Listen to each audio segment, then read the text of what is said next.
It was just another regular Tuesday morning in downtown Atlanta. The sun was shining, casting its golden glow on the sleek glass buildings that surrounded the city. The hustle and bustle of the busy streets were filled with people on their way to work, grabbing their morning coffee, and rushing to meetings. But in one particular building, an old woman's entrance would soon turn the day upside down. Mabel Williams, a woman in her mid-70s, shuffled into the bank with a slow, deliberate step, the worn soles of her shoes tapping softly against the polished floor. Her face was etched with decades of experience, the wrinkles telling stories of hardship, survival, and triumph. She was dressed simply, in a faded dress with a cardigan that had seen better days. Her gray hair was tucked neatly into a headscarf, and her glasses rested low on her nose. There was nothing particularly remarkable about her appearance, nothing that would hint at the power she held. She walked up to the counter, where a young woman in her 20s, Jenna, stood, tapping away at the keyboard. Mabel cleared her throat softly, and Jenna glanced up, her eyes scanning Mabel's attire with the briefest hint of judgment. "Can I help you, ma'am?" Jenna asked with a polite smile, already preparing to direct the elderly woman to the customer service area for whatever mundane request she might have. Mabel didn't respond with the usual, "Just here to deposit," or "Can I get some change?" Instead, she stood up straighter and, with a steady voice, said, "I'd like to speak with the manager. I own this bank." The words hung in the air like an unexpected thunderclap. Jenna blinked, momentarily stunned. "Excuse me?" she asked, her voice a mixture of confusion and disbelief. "You own the bank?" Mabel nodded slowly, a calm expression on her face, as though what she had just said was the most ordinary thing in the world. The younger woman laughed, a soft, nervous chuckle escaping her lips. "Oh, right. Sure, you do. Let me call someone for you." Jenna, thinking the old woman was confused or perhaps a little too frail to be coherent, picked up the phone and dialed the manager. The conversation that followed was less than 5 minutes long, but the message was clear: the manager, Mr. Thomas, would be right over to handle the situation. As the minutes ticked by, Mabel remained standing at the counter, not moving an inch. Her hands were folded neatly in front of her, but her eyes never left the door where Mr. Thomas would soon appear. She had been through much worse than this. Her life had been a series of battles that most people couldn't imagine, and she knew that she could handle whatever was about to come next. Finally, Mr. Thomas, a tall man in his early 40s, emerged from the back office, his face already showing signs of concern. He had received enough calls about strange situations to recognize when something didn't feel right. When he saw the elderly woman, the first thing he noticed was the lack of fear or uncertainty in her eyes. Most people in her position, older, disadvantaged, or just out of place, would be hesitant, even nervous, but not Mabel. "Good morning, ma'am," Mr. Thomas said with a forced smile, his tone polite but clearly trying to assess the situation. "How can I assist you today?" Mabel didn't smile, but her gaze softened. "I told the young lady here," she said, nodding toward Jenna, "that I own this bank. And I've come to claim what's mine." Mr. Thomas glanced around, taking in the other bank employees who had now gathered behind the counters, listening intently, some of them trying to suppress their smiles. They all thought this was a joke, some kind of misunderstanding or an elderly woman having a moment of confusion. It wasn't uncommon for people to come in, thinking they had something they didn't. But this was different. He crossed his arms, his expression more serious now. "Ma'am, I'm not sure what you mean by that. We're a publicly traded bank, and..." Mabel held up a hand, silencing him. "You don't need to explain. I've heard it all before." She paused, her voice dropping slightly, as if she was about to say something momentous. "I've owned a piece of this bank for more than 30 years. I invested in it when it was just starting out. But I've kept it quiet, kept it to myself. I wanted to make sure that no one ever took advantage of it. But now it's time for the truth to come out." The silence in the bank was deafening. Everyone was staring at her, waiting for some kind of punchline, but it never came. Mabel's words hung in the air, unshaken, as though she had delivered a truth far deeper than anyone had ever anticipated. Mr. Thomas took a step back, clearly trying to process what she was saying. "Ma'am, we have records of every shareholder. If you're—" "Do you?" Mabel interrupted. Her eyes narrowed, and for the first time, there was a sharpness to her voice. "I think it's time for you to check your records again, Mr. Thomas. If you want to prove me wrong, go ahead.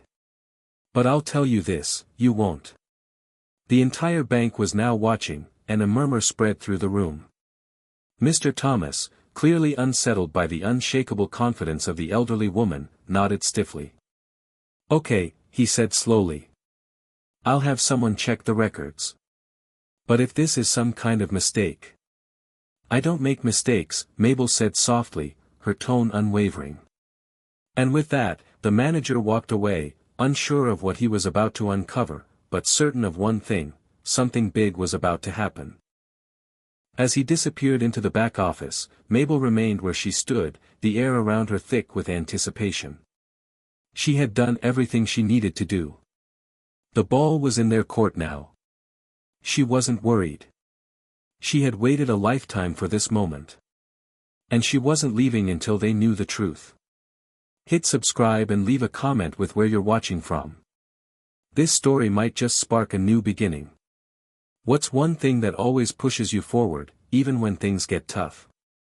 Mabel Williams wasn't always the woman who stood tall in the lobby of a bank, confidently declaring ownership of it. Her journey had been long, filled with adversity, struggles, and countless setbacks. Born in 1947 in rural Mississippi, Mabel had known hardship from an early age. She came from a family of sharecroppers, working the land her entire childhood, under the harsh sun, picking cotton, and growing crops that were hardly enough to get by. Her mother, a quiet woman of deep faith, would often tell her, "You have to be smarter than the world thinks you are, Mabel. The world might give you crumbs, but you take them and turn them into a feast." Those words, simple and wise, became her guiding principle. But Mabel didn't always see the wisdom in them as a child. To her, life was about survival, not ambition. It wasn't until Mabel was in her 20s, after moving to Chicago to escape the suffocating heat of the South, that she began to truly understand what her mother had meant. Chicago was a city of opportunities, but it was also a city where racial tensions ran high, where every door seemed locked, and every opportunity seemed out of reach. But Mabel, with her sharp mind and relentless work ethic, managed to push through those barriers. She worked at a variety of jobs, from cleaning houses to working as a waitress in a diner. But all the while, she was learning. She was reading everything she could, books on finance, on how banks worked, on how wealth was built. Her curiosity about money and investments grew, and it wasn't long before she began saving every penny she could. But it wasn't just the money that motivated her. Mabel's dreams were bigger than just surviving. She wanted to change her life, and the life of those around her. She remembered the stories of the black men and women who had built wealth during the Jim Crow era by starting their own businesses, owning land, and creating legacies. Mabel wanted to do the same, but she knew it wouldn't be easy. In 1975, after years of scrimping and saving, Mabel took a leap of faith. She took the money she had saved and invested in a small, struggling bank in downtown Chicago. The bank was barely hanging on, and many thought it would collapse under the weight of its bad loans and poor management. But Mabel saw something others didn't. She saw potential. She didn't just invest, she got involved. She attended board meetings, read the fine print of every document, and became a quiet force in the bank's operations. Slowly but surely, the bank turned around. It wasn't fast, and it wasn't easy. But Mabel was patient, biding her time, watching, learning, and waiting for the right moment to make her move. By 1985, Mabel had secured a substantial amount of shares in the bank. Her investments grew, and so did her influence. But she didn't want the public to know.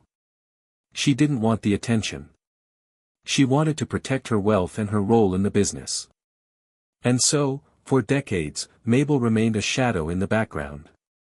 People thought she was just an ordinary woman, an old woman, even, and no one thought twice about her.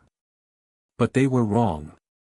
Now, at 75, Mabel had seen enough. She had watched the bank expand, watched it grow into a prominent institution in the city. But with growth came corruption.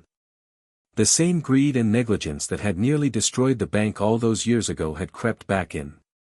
Mabel had always known that the bank had become too big, too careless. And now, it was time to make sure that the place she had helped build didn't get swallowed by its own success. For years, Mabel had kept quiet.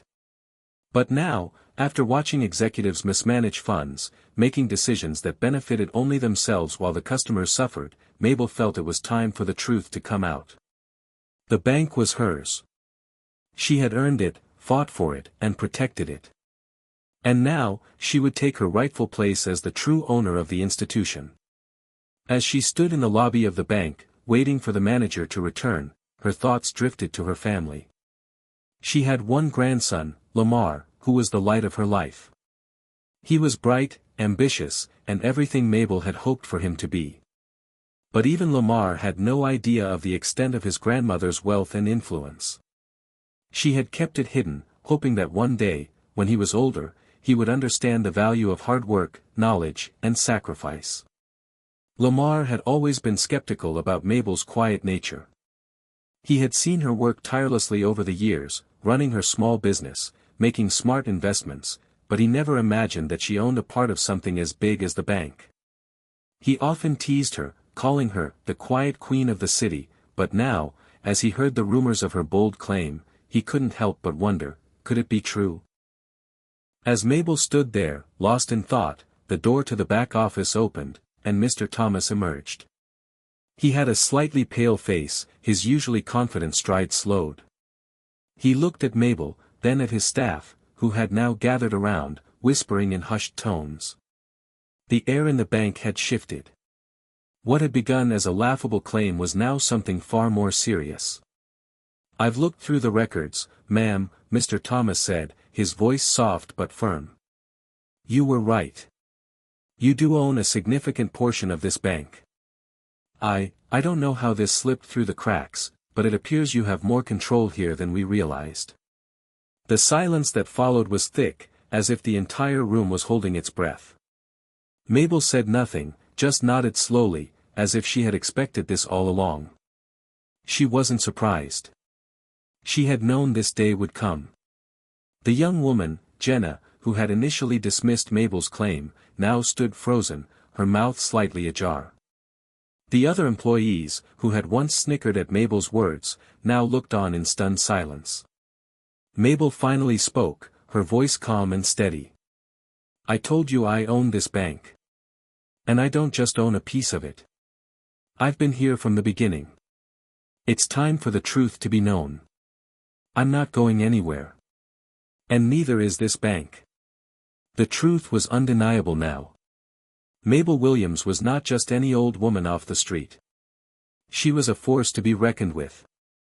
The realization that Mabel Williams was not only a shareholder but the owner of a significant portion of the bank sent shockwaves through the office. Whispers and murmurs spread like wildfire among the employees, while Mr. Thomas, still standing in front of her, tried to compose himself. His face was pale, his confidence shattered. This wasn't just an old woman who had wandered into the bank with an odd request, this was someone who had far more power than anyone could have ever imagined.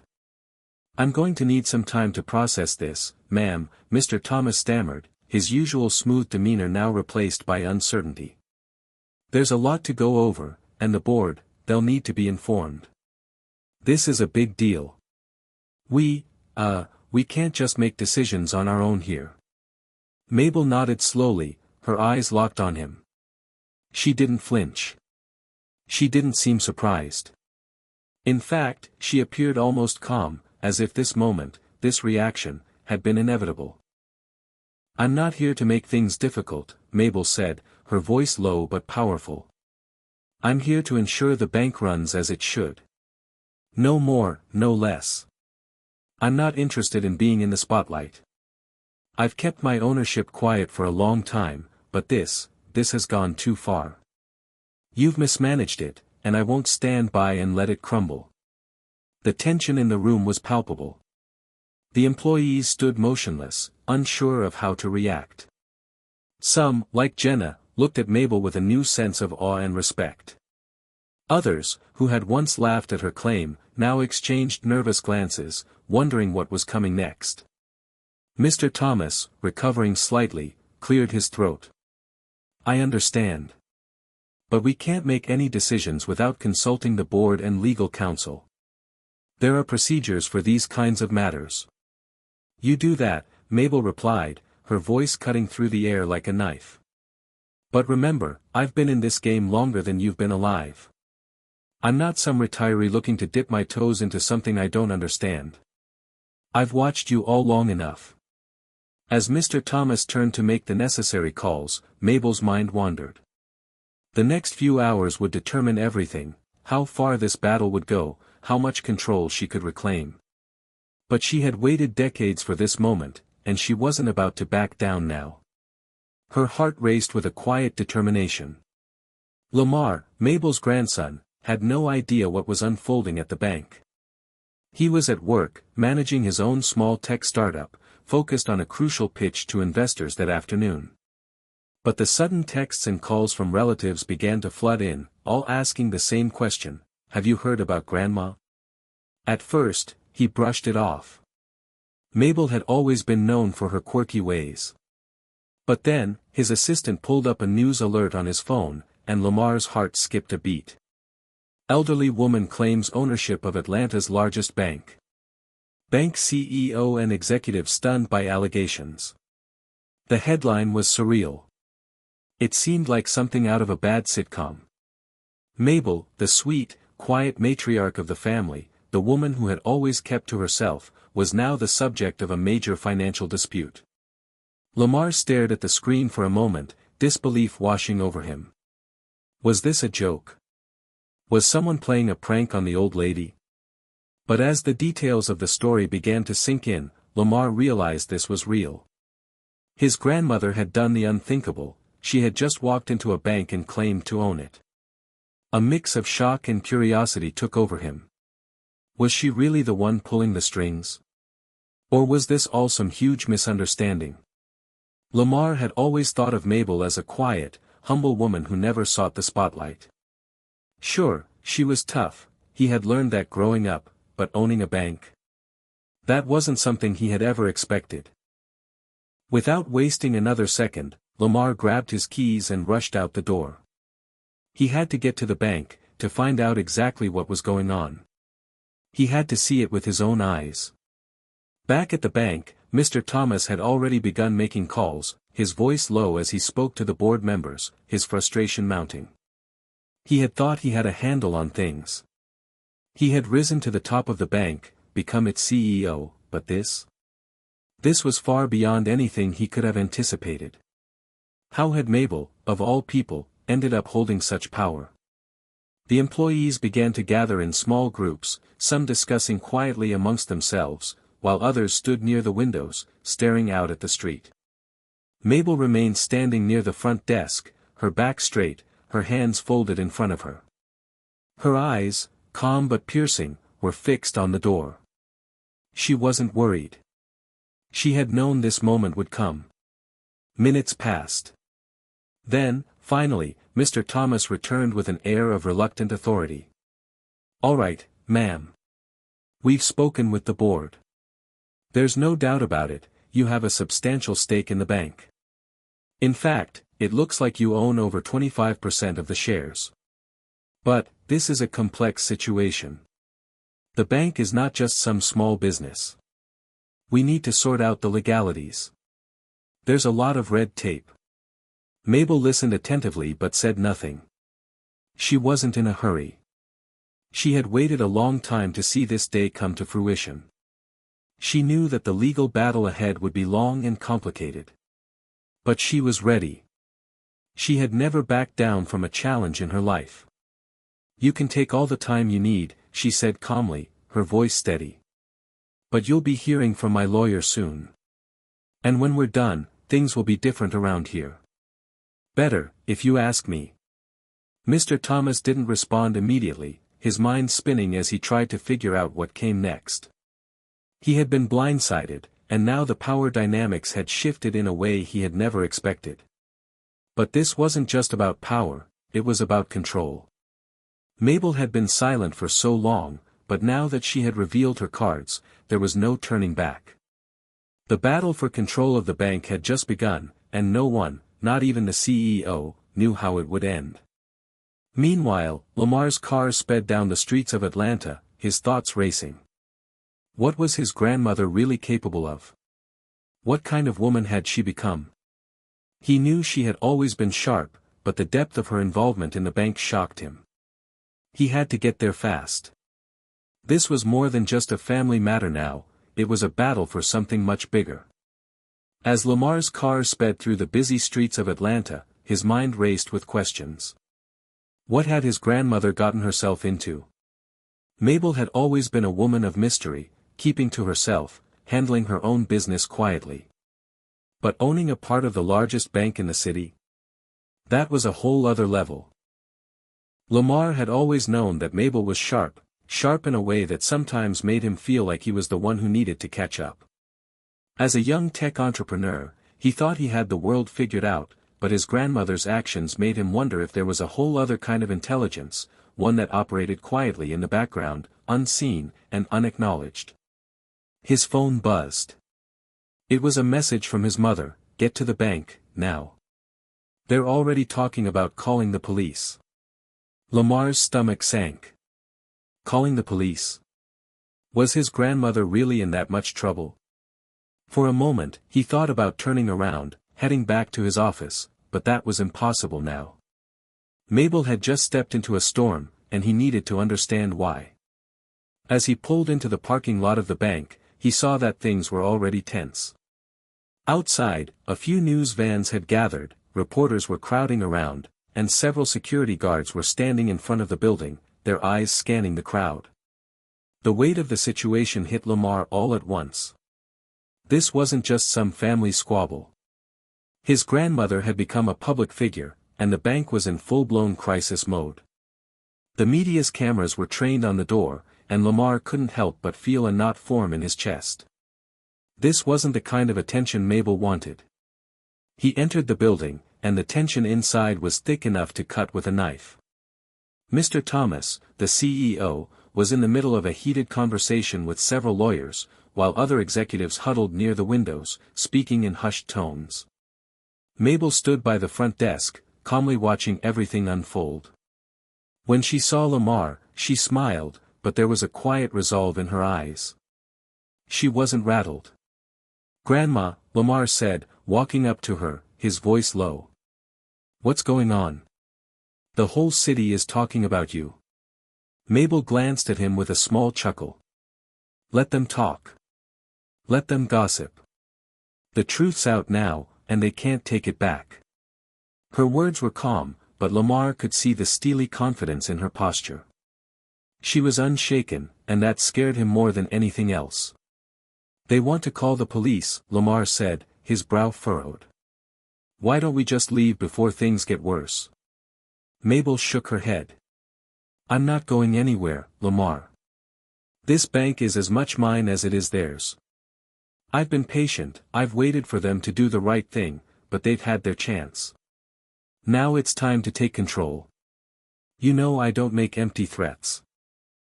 Lamar looked around, then back at his grandmother. Her unwavering certainty was almost unnerving. He had always admired her, but now, as he stood in this nerve-wracking environment, he realized just how much he had underestimated her. She wasn't just a grandmother to him, she was a woman who knew how to play the game, and she had been playing it for years. Meanwhile, Mr. Thomas turned toward them, his face pale, a mix of frustration and disbelief painted on his features. "Ms. Williams," he began, his voice tight. "I need to talk to you. This situation is spiraling out of control. You can't just walk in here and make a claim like that. There are procedures, regulations. You've got to follow the rules." Mabel didn't flinch. "I've been following the rules longer than you've been in this business, Mr. Thomas. Now, you're going to listen to me." The room fell silent as Mr. Thomas's expression shifted. He was used to being in control, to giving orders. But Mabel had thrown him off balance, and he didn't like it. His posture stiffened as he took a step forward. "This is a corporate matter, not something to be decided in the lobby of a bank. You've made your claim, and we're looking into it, but there are legal processes that must be followed. If you insist on pushing this..." "Push this?" Mabel interjected, her voice cold. "Mr. Thomas, I've been patient for far too long. You want a process? Fine. But we're doing it my way now. I'm not here to discuss anything. I'm here to take what's mine." Her words hung in the air like a challenge, and the room seemed to hold its breath. Lamar looked between the two of them, realizing just how deep this conflict ran. This wasn't just about money. This wasn't about ownership, it was about control, power, and legacy. Mabel wasn't just taking back what was hers, she was making a statement that would change the power dynamics in the financial world. The tension in the room escalated. A few employees shifted nervously, glancing at one another. Jenna, the young employee who had first dismissed Mabel's claims, now stood near the back, her eyes wide with disbelief. She had seen Mabel's calm confidence from the start, but seeing her face off with Mr. Thomas brought an entirely new level of gravity to the situation. Finally, Mr. Thomas spoke again, his voice more measured. "I've already contacted the board. This is going to be a drawn-out process. You're not just going to waltz in here and take control. You may own part of the bank, but this is a lot more complicated than that. We'll go through the necessary legal steps, and I expect you to cooperate." Mabel didn't respond immediately.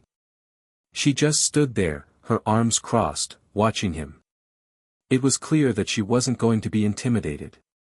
She had dealt with far worse in her life, and Mr. Thomas, with all his corporate airs, wasn't going to rattle her. Lamar stepped forward, trying to defuse the situation. "Grandma, maybe we can at least talk this through a little more calmly. There's no reason to make this harder than it has to be." But Mabel shook her head. "No, Lamar. I've had enough of being patient. It's time for change." As the minutes passed, the tension in the room only grew. More executives arrived, their faces clouded with confusion and anger. Lawyers were summoned. A corporate battle was on the horizon, one that would drag on for weeks, if not months. But Mabel knew this would be her fight to win. She had been preparing for this moment for a long time. She wasn't just a woman who had quietly worked in the shadows. She was a strategist, a woman who understood the true power of patience and persistence. She had earned her place, and now, no one would be able to take it away from her. But in the back of her mind, Mabel couldn't help but wonder, what was she willing to sacrifice to take control of the bank? She had always kept things simple, focused on the goal. But now, the stakes were higher than ever, and the path forward wasn't as clear as it once was. As the executives huddled together in the corner, whispering among themselves, Mabel made a silent vow to herself, she wasn't going to let anyone take her legacy. She had worked too hard, fought too long, and now the world would see just how much power a woman like her could wield. The atmosphere in the bank was now electric with tension. Mabel stood at the center of it all, calm and poised, while around her, the walls were closing in. Executives from the board had arrived, their faces a mixture of disbelief, anger, and confusion. Mr. Thomas was trying to maintain his composure, but his usual confidence had been replaced by a nervous energy that couldn't be hidden. Lamar stood by his grandmother's side, unsure whether he should try to ease the tension or let Mabel take charge as she always did. He'd always admired her quiet strength, but today, the stakes were higher than ever before. She wasn't just fighting for a seat at the table, she was fighting to change everything, to assert her authority in a way that would reverberate throughout the entire banking industry. Ms. Williams, one of the board members, a tall, middle-aged man named Daniel Blackwell, said, stepping forward. His voice was smooth, but there was an edge to it. "I think we need to have a serious conversation about your involvement in the bank. This is becoming a public spectacle. It's not just a matter of legal ownership anymore, the bank's reputation is on the line. Mabel's eyes narrowed as she met his gaze. A public spectacle, she repeated, her tone low but carrying authority. You think this is a spectacle? You've mismanaged this bank for years, and now you want to pretend you're concerned about its reputation? Don't insult me, Mr. Blackwell. This is about control, my control, because it's been long overdue. Daniel shifted uncomfortably, his posture stiffening. We understand that you have a stake, but we're not just talking about numbers here. This is a matter of governance, leadership, and... Leadership? Mabel interrupted, raising her hand to silence him. This isn't about leadership. It's about a group of people who've been running this bank into the ground, and I'm here to fix it. If you want to talk governance, we'll do it on my terms. The moment I walked in here today, things changed. You've all been playing by your rules. Now, I'm playing by mine. Her words were met with silence. The room was charged with a mixture of disbelief and fear. The notion that Mabel, a woman who had never once been involved in the limelight, was now standing in front of them, making demands and taking control, was a concept they couldn't easily digest. Mr. Thomas, ever the strategist, tried to regain some ground. This is a business, Ms. Williams. We need to go through the proper channels. You can't just show up and expect to dictate terms. We'll take this to court if necessary. We'll resolve this legally. Mabel tilted her head slightly, considering his words. You're welcome to take it to court, she said, her voice colder now. But I have all the time in the world, Mr. Thomas. And unlike you, I've never been afraid of a courtroom. So, you go ahead. You call your lawyers, you drag it through the courts. I'll be here, making sure the bank doesn't implode before you even get to a hearing. Lamar could see the tension building. This wasn't just a disagreement over ownership, it was a fundamental clash of ideologies. Mabel wasn't interested in playing by the rules anymore. She had come to reclaim what was rightfully hers and restore the integrity of the bank that had, in her mind, lost its way. The board members exchanged nervous glances. One by one, they looked at each other, waiting for someone to make the next move. But no one did. The power in the room had shifted entirely. I suggest, Mabel continued, her gaze sweeping over the room, that you all take some time to think about your options. But don't think for 1 second that I'll back down. I've been in this game for a long time, and I know how it works. I'm not some old lady looking to make trouble. I'm here to make sure things are done right.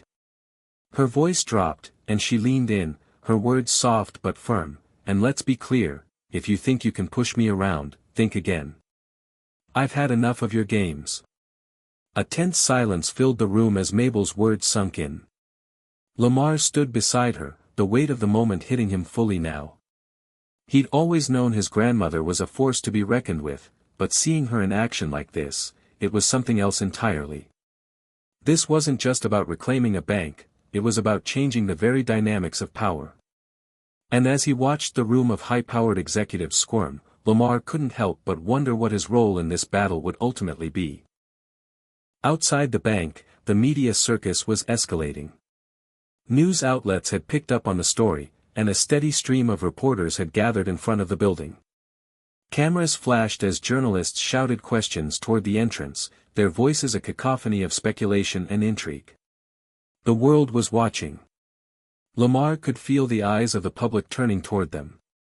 This wasn't just a local story anymore, it was becoming national news. The more he thought about it, the more he realized that Mabel had never cared about public opinion. She wasn't doing this for the recognition. This was about something deeper. It was about legacy. His phone buzzed again, this time with a text from his business partner, Thomas, I'm hearing things are escalating with your grandma. Is she for real? Lamar quickly typed back, you have no idea. But I'm about to find out. Back inside, the board members were still trying to regain control of the situation, but Mabel wasn't backing down. One of the younger executives, a woman named Jennifer Harris, stepped forward. She was new to the bank, eager to prove herself, and still naive enough to think she could navigate this storm with diplomacy. "Ms. Williams," Jennifer began, her voice tentative but steady. "We understand that you're upset, but we have a process in place. There's no need for threats or intimidation. We just need to sit down and talk this through. We can come to an agreement, I'm sure of it." Mabel regarded her for a moment, her eyes cold. "Is that what you think? That this is just about talking? You can't talk your way out of years of mismanagement, Jennifer. And don't think I'm intimidated by your corporate jargon." Jennifer hesitated, clearly taken aback by Mabel's intensity. The young executive wasn't used to dealing with people like her, people who had lived and fought for decades and had nothing left to lose. Lamar felt a pang of something he couldn't name, perhaps admiration or maybe something more complicated, toward his grandmother. She wasn't just holding her ground, she was taking ownership of her future and, in doing so, forcing everyone around her to confront their own complacency. "Ms. Williams," Daniel Blackwell said again, his voice tight. "We'll handle this in the legal system. It's the only way. We'll go through the motions, and we'll resolve this like professionals." Mabel didn't flinch. "You can try, Daniel. But the clock is ticking, and I've got time." The game had officially begun, and the battle lines were drawn. The fight for control over the bank wasn't just a matter of money, it was about power, influence, and the future of the institution itself. Mabel had set the stage for a showdown, and nothing was going to stop her from claiming what was rightfully hers. The next few days were a whirlwind of chaos. Mabel's bold claim had set the city ablaze, and now the battle for control of the bank was unfolding on multiple fronts. Lamar had been there every step of the way, watching his grandmother's confidence challenge an entire institution. What struck him most was her calm amidst the storm. She was in control, something he had underestimated before. This was more than just a legal battle, it was a war for power, and Mabel had drawn the first blood. The bank's attorneys had already begun mobilizing, sending out cease and desist letters, threatening lawsuits, and organizing a series of high-stakes meetings with top lawyers. The board was scrambling to figure out how to deal with the situation. News outlets were clamoring for interviews with Mabel and anyone who could give them insight into what had really happened. And in the midst of all this, Mabel was standing firm, refusing to back down. Lamar sat at his desk in his office, his phone buzzing with messages from reporters and curious colleagues. Everyone wanted a piece of the action. Everyone had an opinion about what was going on. But no one could give him a clear answer about how this would all end. Even the lawyers were unsure. He had a meeting scheduled with one of the most powerful corporate lawyers in Atlanta, Sarah Davis, who had agreed to represent Mabel. Sarah was known for her unflinching approach to corporate litigation, and she had already helped bring down several major players in the business world. Lamar wasn't sure what to expect from her, but he knew his grandmother had chosen her for a reason. When the meeting finally took place, Sarah wasted no time. The moment she walked into the conference room, she exuded the kind of confidence Lamar had seen in his grandmother, no nonsense, direct, and in control. She had a sharp, intelligent gaze and a presence that made everyone else in the room feel small by comparison. "Lamar," she said, shaking his hand firmly. "I know this must seem overwhelming right now, but you need to understand something very clearly. We're not just dealing with a legal issue here. We're dealing with a war of perception. And the moment your grandmother stepped into that bank, she declared war on an institution that's been ruling the financial world for years." Lamar nodded, taking a seat. "I get that, but what does that mean for us? For her? What are our chances here?" Sarah leaned forward, her eyes narrowing. "Your grandmother has a right to what she's claiming, but she needs to prove it. And that's where we start. We need to build a solid case, something that will not only stand up in court but will make the bank tremble in its boots. What's happening right now is just the beginning. The next few weeks will determine everything." Lamar felt the weight of her words settle in.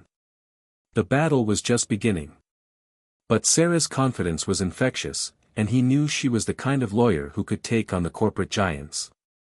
"We're going to need every piece of evidence, every document, every whisper from someone who knows the truth," Sarah continued. "Mabel's claim isn't just about ownership. It's about proving that she's been wronged, that she was cheated out of her rightful share of the bank." Lamar's mind raced. He had no idea how deep the rabbit hole went. He knew the bank's history, of course, but it had always seemed so distant, something that his grandmother had kept to herself. But now, as Sarah laid out the path they needed to take, Lamar realized how crucial it was to uncover every detail of the bank's inner workings. "There's a lot more to this than you might think," Sarah said, breaking his thoughts. "We're not just talking about a bank here. We're talking about a system that's been designed to protect the interests of a select few. If Mabel wants to win, she needs to take down that system. She needs to prove that the bank has been corrupt, that its leadership has failed its shareholders, and that she's the rightful heir to its power." Lamar looked at Sarah, suddenly aware of the enormity of the task at hand. "How do we do that?" Sarah's lips curled into a tight smile. "We dig. We start with the records, the meetings, the boardroom discussions. Every document. Every conversation. There's a paper trail somewhere, Lamar. We'll find it." Meanwhile, at the bank, the board was meeting behind closed doors, trying to figure out how to respond to Mabel's claims. Mr. Thomas was becoming increasingly desperate. He had called in outside experts, financial analysts, and a team of PR professionals to handle the fallout. The pressure was mounting from all sides: investors, customers, and now, the public.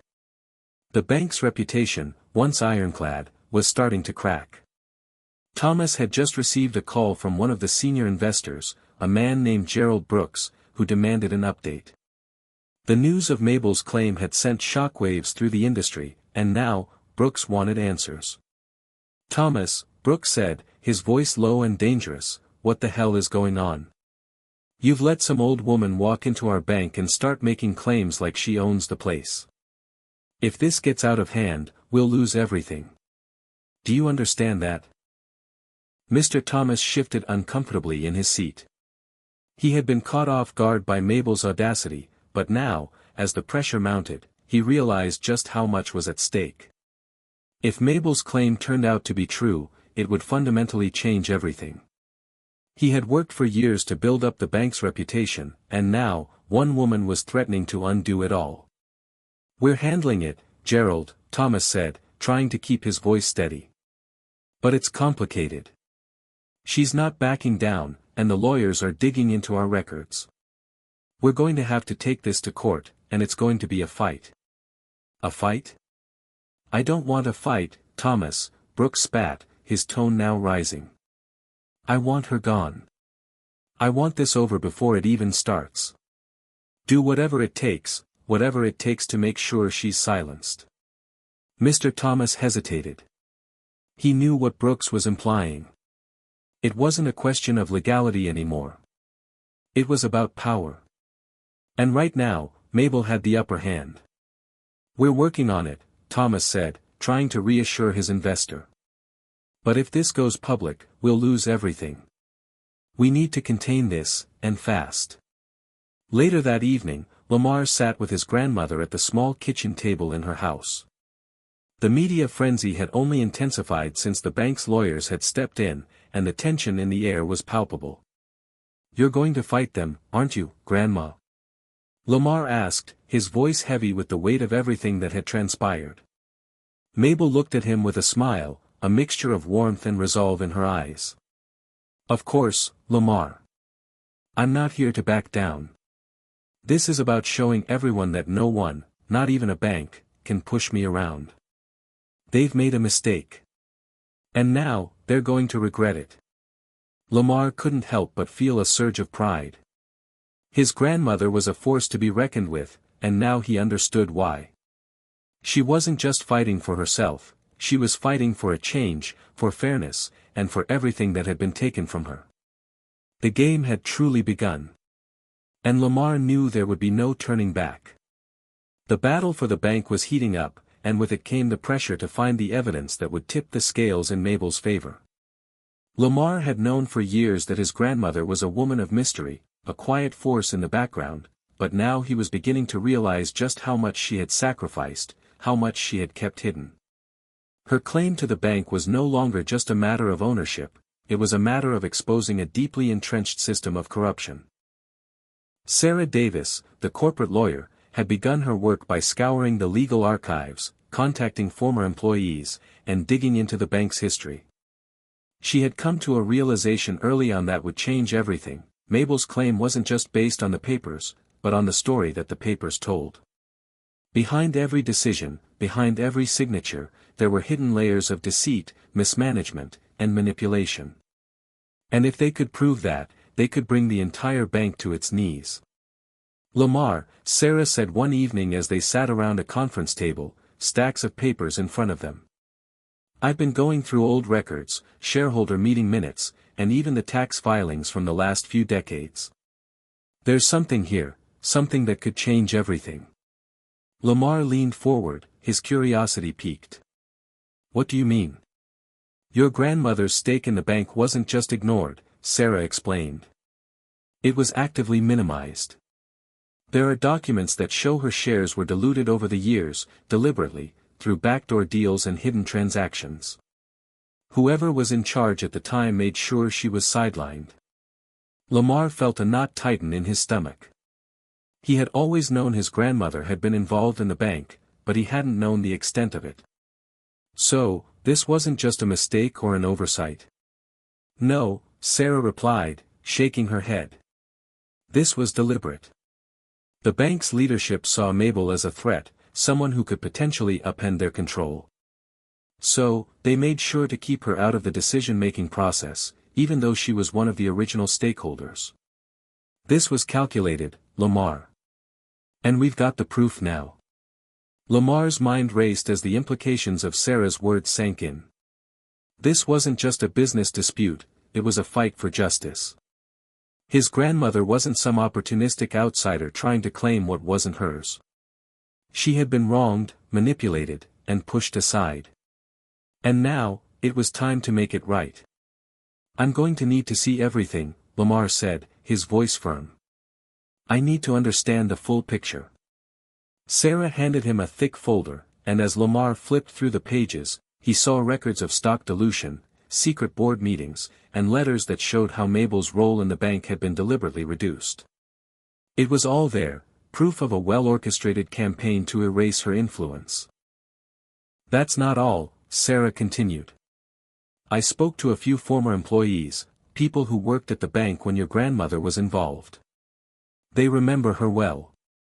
Some of them even spoke about her vision for the bank, how she wanted to bring it back to its roots. But those plans were shut down, because the leadership didn't want her in charge. They knew she would be a force to reckon with. Lamar felt a surge of anger. He had always respected his grandmother, but now he understood just how much she had endured. The fight wasn't just about ownership, it was about reclaiming her place, her legacy, and her rightful position in the story of the bank. We can't let them get away with this, Lamar said, his voice thick with determination. We're going to make sure the world knows what really happened. Back at the bank, Mr. Thomas was beginning to feel the heat. The news of Mabel's claims was spreading faster than he could contain it, and investors were starting to ask questions. Gerald Brooks, one of the largest stakeholders, had already made it clear that he wasn't happy with the way the situation was being handled. Thomas, we're losing control, Gerald said over the phone, his voice edged with frustration. I've spoken to a few key people, and they're all questioning the legitimacy of your leadership. If this goes to court, we'll all be exposed. You need to find a way to shut this down. I'm doing everything I can, Thomas replied, trying to maintain his composure. But Mabel Williams isn't backing down, and now Sarah Davis is involved. We have a real fight on our hands. Then fight harder, Brooks snapped. Do what it takes. If this gets out of hand, we're all finished. As Thomas hung up, he felt the weight of the situation press down on him. His position, his reputation, his future, it was all on the line. He couldn't afford to lose this fight. But the more he thought about it, the more he realized how deep the corruption went. Mabel wasn't just challenging him, she was challenging the entire structure of power that had allowed the bank's leadership to thrive for so long. The next day, Lamar met with Sarah and Mabel to discuss their strategy moving forward. The mood was serious, but there was a glimmer of hope. They had the evidence. Now it was time to make their move. "Grandma, I think we need to go public," Lamar said, his voice filled with urgency. "We've got the proof that they've been systematically pushing you out. It's time to let the world know the truth." Mabel nodded slowly, considering the idea. "I've never been one to court attention, Lamar. But if this is the only way to get their attention, then we do it. We can't let them win by keeping us in the shadows." Sarah agreed. "It's time to make the first move. We'll file a lawsuit and go public with all of our findings. The more pressure we put on them, the more likely they'll be forced to settle or make concessions." Lamar looked at his grandmother, seeing the quiet resolve in her eyes. "Are you ready for this?" Mabel smiled faintly. "I've been ready for years, Lamar. This isn't just about me anymore. It's about making sure they can never do this to anyone again." The legal team worked tirelessly over the next few days, filing papers, making preparations, and strategizing for the media blitz that would follow. The story began to leak to the press, and soon, the headlines were filled with the news of the fight for control over one of the nation's most prestigious banks. The pressure was mounting on Mr. Thomas and the board of directors. Investors were nervous, the public was watching, and the truth was slowly coming to light. The pieces of the puzzle were falling into place, and there was no turning back. That evening, Lamar sat down with his grandmother, a sense of anticipation in the air. The phone had been ringing constantly, the emails flooding in. This was bigger than they had ever imagined. "I've been thinking," Lamar said, looking at Mabel. "This could change everything, not just for you, but for the future of the bank. If we win, we can rebuild it, turn it into something that actually serves the people, not just the elites."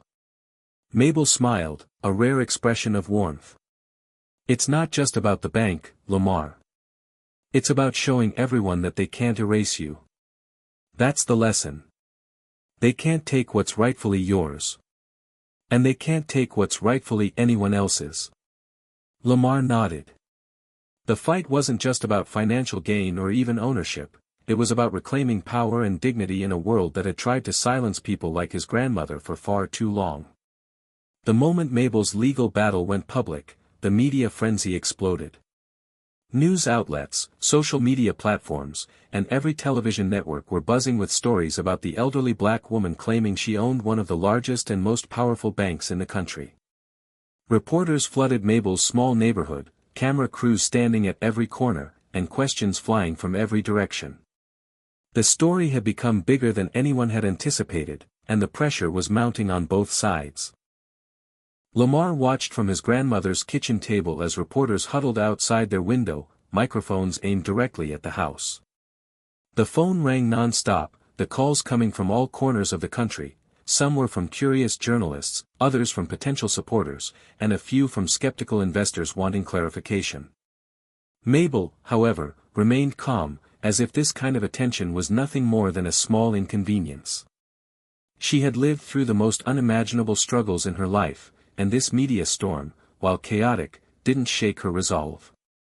"Grandma," Lamar said, frustration creeping into his voice. "They're coming at us from all angles.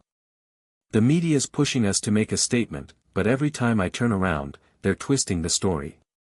Mabel took a slow sip of her tea and set the cup down with deliberate care. She looked at Lamar, her face a mask of composure.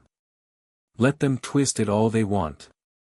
As long as they're talking, they're giving us the attention we need. You know, the real power of a story like this is what's left behind when the noise dies down." Lamar was still processing the enormity of what was happening. He had seen his grandmother fight for years, but this was different. This was no longer a local issue, it was national, maybe even international. There were already murmurs about the historical significance of her claim, the implications for African American rights, and the possibility of a larger reckoning in the financial sector. The media's portrayal of Mabel had shifted from mere curiosity to respect, and some even started calling her a revolutionary. The first major TV interview had taken place 2 days ago. Lamar had been there, watching as Mabel spoke to the host with such poise and authority that he was left almost speechless. It wasn't just about the bank anymore, it was about standing up for those who had been oppressed, ignored, and sidelined by the wealthy elites who ran the world. "Ms. Williams," the host had asked, "you've made a bold claim, one that has sent shockwaves through the financial world. Can you tell us why now, after all these years, you've decided to come forward with your ownership of this bank?" Mabel's response had been simple, yet powerful. Because the truth doesn't fade, no matter how hard they try to bury it. For years, they've pretended like my stake in that bank doesn't matter. But it does. I've waited too long, and I'm not waiting anymore. Her words resonated with millions of people, especially those who had been victims of systemic injustice. The interview went viral, with clips of Mabel's calm defiance shared across social media. Supporters began rallying behind her cause, and soon, there were petitions circulating online calling for an investigation into the bank's practices. Mabel had become a symbol of resistance, a beacon for those who felt powerless in the face of corporate greed. The media storm, however, had a darker side. The bank's board, along with Mr. Thomas, were not content to sit idly by. The backlash against Mabel's bold claim was swift, and the rhetoric coming from the bank's PR team was starting to get nasty. The narrative they pushed was that Mabel was an aging woman, out of touch with reality, grasping at something that wasn't hers. They painted her as a threat to stability and, worse, to the very fabric of the American financial system. One morning, as Lamar scrolled through the headlines on his phone, he came across a particularly damning article. The headline read, "Is Mabel Williams the victim of delusions? Experts weigh in on her bank claim." The article included quotes from financial analysts and psychologists who speculated about Mabel's mental state. They questioned whether she was suffering from old age or a false memory that had led her to believe she owned the bank. Lamar's anger flared as he read the piece. He knew they were trying to discredit his grandmother, to portray her as someone who didn't know what she was talking about. It wasn't just a personal attack, it was an attack on everything Mabel stood for. But Lamar knew better than to let this media spin go unanswered. "Grandma, have you seen this?" Lamar asked, showing her the article. "They're calling you crazy." Mabel didn't flinch. She simply smiled, a slow, deliberate smile that suggested she had anticipated this very thing. "Let them talk. When you've lived as long as I have, you get used to people not listening. But one thing they'll never be able to deny is the truth." It was then that Lamar realized the full extent of what Mabel was doing. This wasn't just a legal fight for property or assets. It was a battle for dignity. The media, the elites, even the people who doubted her, they were all part of a larger system of oppression that Mabel had spent her life resisting. She wasn't fighting for her stake in the bank, she was fighting for everyone who had ever been told they didn't matter. In the days that followed, Lamar worked closely with Sarah and Mabel's team of lawyers to prepare their next legal move. They knew the bank was preparing to hit back with a counterclaim, but they also understood the value of public opinion. The media storm, as chaotic as it was, had given Mabel a platform, a way to directly challenge the narrative that had been built around her for so long. Sarah had a plan. "We need to keep the pressure on. If we go into the courtroom without enough public support, they'll try to bury us with legal maneuvering. But if we can keep the media on our side, it'll force their hand. They won't be able to ignore us." It wasn't just about legal strategy anymore, it was about winning the hearts and minds of the people. They had to make it clear that this fight wasn't just about one woman. It was about standing up to an unfair system that had kept so many people down for so long. Lamar found himself getting more involved in the public relations side of things, responding to reporters, scheduling interviews, and making sure that Mabel's voice stayed front and center. The more he saw how much this meant to his grandmother, the more he felt compelled to help. One night, as Lamar was sitting with Mabel after another grueling round of interviews, she looked at him with a soft but knowing smile. "You're doing good work, Lamar. I never asked for all of this attention, but now that it's here, we're going to use it to make a change." Lamar nodded, but he could feel the weight of the situation. They were in the eye of the storm, and the real battle was just beginning. If they could hold their ground, if they could weather the media's constant barrage, they just might have a chance. But the question was, how far would they be willing to go? And at what cost? The media storm had only intensified. The next phase of their fight was about to begin, and Lamar knew that everything was riding on their ability to hold the line. The stakes had never been higher. Would Mabel's bold claim be enough to bring the bank to its knees, or would they find another way to silence her? The world was watching. And the clock was ticking. The tension in the air was palpable. Mabel's legal team had filed the first round of paperwork, and the bank's response was swift and aggressive. The battle had officially moved from the court of public opinion to the courtroom, where the stakes were even higher. Mabel had become a symbol of defiance, and every legal document filed, every motion submitted, seemed to carry the weight of history itself. For Lamar, this was no longer just about fighting for his grandmother's inheritance, it was about fighting for justice, and the road ahead promised to be long, complicated, and uncertain. Lamar and Sarah met late one evening to go over the legal strategy. The file before them was thick with evidence, but Lamar knew that their opponents at the bank would have their own arsenal of resources and tactics to deploy. "Sarah," Lamar said, his voice steady but filled with worry, "how do we even start? The press is all over the place, and the bank's already hired top-notch legal counsel. Do we stand a chance?" Sarah, ever the professional, looked over her glasses and smiled, though there was no hint of warmth in her expression. "We stand a chance, Lamar. But it won't be easy. The bank's lawyers will try to bury us in paperwork, throw everything they've got at us. Their goal is to delay, intimidate, and force us into a corner. But they've underestimated one thing, they've underestimated Mabel." Lamar nodded. He had seen the strength in his grandmother's eyes, that quiet fire that burned brighter than any corporate boardroom or powerful legal team. But it wasn't just about her strength, it was about the strength of the truth, and Sarah had made it clear that the truth was on their side. "Here's what we need to do," Sarah continued. "First, we'll focus on exposing the bank's history of fraud and manipulation. We've already got the evidence of how they diluted Mabel's shares, but we need to dig deeper. There are records of internal memos and communications that show they intentionally undermined her, even when she was still actively involved. We can show the courts that this wasn't an innocent mistake, it was a deliberate act of exclusion." Lamar felt a surge of determination. "And what about the personal attacks? The media's been running stories about my grandmother, questioning her mental state. How do we counter that?" Sarah's lips tightened in resolve.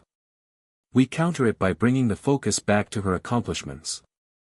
We bring in people who knew her, who remember the work she did at the bank, the influence she had in the community. We show the world the real Mabel Williams, strong, sharp, and fully aware of what she's doing." Lamar sat back in his chair, his mind racing. His grandmother wasn't just an elderly woman, they had framed her as a symbol of resistance, and now they had to prove that her claims were valid, and that she was not only capable, but rightful in her pursuit. The courtroom was packed the day of the first hearing. The press had arrived in full force, with cameras, microphones, and reporters standing by, ready to capture every moment. Mabel had made the decision to attend the hearing in person, sitting at the front, her back straight, her expression calm but firm. She was a quiet force in the room, but her presence could not be ignored. Lamar was by her side, his heart pounding as they walked through the courthouse doors. The usual tension of a legal battle had been heightened by the media circus that had followed them everywhere. This was no longer a simple inheritance dispute, it was a fight for the very soul of the bank, and by extension, the entire financial system. As they took their seats, Lamar looked around. On the opposite side of the courtroom, Mr. Thomas and his legal team were already seated, their expressions cold and dismissive. Lamar couldn't shake the feeling that they were underestimating his grandmother, as if they thought she would fold under the pressure. But what they didn't understand was the quiet strength of Mabel Williams, a woman who had faced far worse in her lifetime and emerged victorious. The judge entered, and the room fell silent. "Let's proceed," the judge announced, looking down at the paperwork before him. "This is a preliminary hearing regarding the claim of Ms. Mabel Williams. We'll begin by hearing the arguments from both sides." Mr. Thomas's lawyer, a sharp-suited man with a commanding voice, stood first. He was a seasoned attorney, known for his aggressive tactics. His opening statement was what Lamar had expected, a smooth, calculated argument dismissing Mabel's claim as baseless, a misunderstanding of corporate law, and an attempt to seize control of a bank that she had no real claim to. The lawyer painted Mabel as an elderly woman grasping at straws, desperate to reclaim something that she had never truly owned. But when it was Mabel's turn, the room fell silent once more. Sarah Davis stood beside her, ready to present the evidence they had painstakingly gathered over the last few weeks. Mabel rose slowly from her seat, her movements deliberate. She wasn't rushed. She wasn't intimidated. She simply stood there, for a moment, facing the room, her eyes sweeping across the faces of the lawyers, the judge, the reporters, and then, finally, she spoke. "Ladies and gentlemen," Mabel began, her voice clear and steady, "I'm not here to argue over property or money. I'm here to remind you that the truth always comes out, whether you want it to or not. For decades, the leaders of this bank have erased my name, my contributions, and my rightful place in the history of this institution. They've manipulated the system, and they've hidden the truth. But I'm here now, and I'm not going anywhere until justice is done." The room was still. The judge leaned forward, clearly intrigued by her words. "I have the documents," Mabel continued, her voice gaining strength with each word. "I have the proof that I was an original shareholder. I have the evidence that shows how they manipulated the stock and silenced me.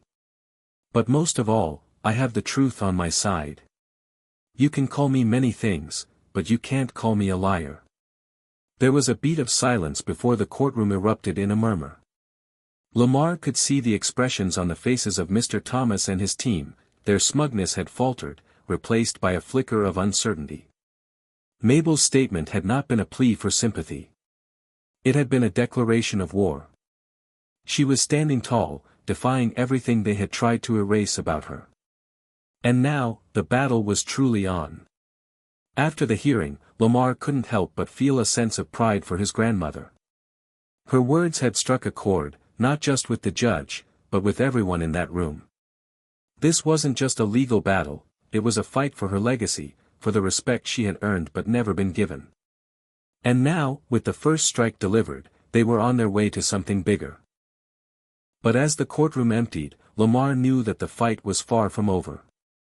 The road ahead was still filled with obstacles, legal maneuvering, and a media that was waiting for the next scandal to break. But they had made their stand, and they weren't going to back down. The first strike had been made. But the war had just begun. The battle had begun in earnest, and the courtroom drama was just one part of it. Mabel, Lamar, and their legal team knew they had to keep pushing forward, there was no time to rest. The next few weeks saw a whirlwind of preparation, press coverage, and strategy meetings. Every move they made had to be calculated, but it wasn't just the legal battle that weighed on Lamar's mind. It was the uncertainty of who could be trusted and who might betray them. It was one chilly afternoon, just after a particularly grueling meeting with the legal team, that Lamar received a phone call that would alter the course of their fight forever. The voice on the other end was one Lamar had never expected to hear. "Lamar, it's Richard Holt. I think we need to talk." Richard Holt. The name struck Lamar like a bolt of lightning. Holt was the former CEO of the bank. He'd stepped down a few years ago amidst a scandal over questionable financial practices. A man once hailed as a business genius, now reduced to a pariah in the banking world. Lamar had heard rumors about Holt's involvement in the illegal activities surrounding Mabel's shares, but he had never expected the man to reach out to them. "What do you want, Richard?" Lamar replied, trying to keep his voice steady. "I've been watching everything unfold," Holt said, his tone low and cautious. "I'm not happy with how things have been handled. And frankly, Lamar, I think the bank is in deeper trouble than they realize. I want to help you." Lamar's mind raced. Could he trust this man, the very one who had played a part in Mabel's long-standing battle with the bank? The very one who, by all accounts, had been complicit in undermining her claim for years? "Help us?" Lamar echoed. "Why? After everything that's happened?" "I know I've made mistakes," Holt said, his voice growing more earnest. "But I've been watching what's happening with your grandmother, and it doesn't sit right with me anymore. The people in charge of that bank have done terrible things, Lamar. And I know how they've worked to bury the truth about Mabel's ownership. They've manipulated the system, and they're still trying to do it. If you really want to win this, you'll need someone on the inside." Lamar's gut instinct screamed at him to decline, to shut the door on Holt and never look back. But there was something about his tone, an urgency, that made Lamar pause. Mabel's fight had always been about more than just ownership, it was about exposing corruption, about setting the record straight.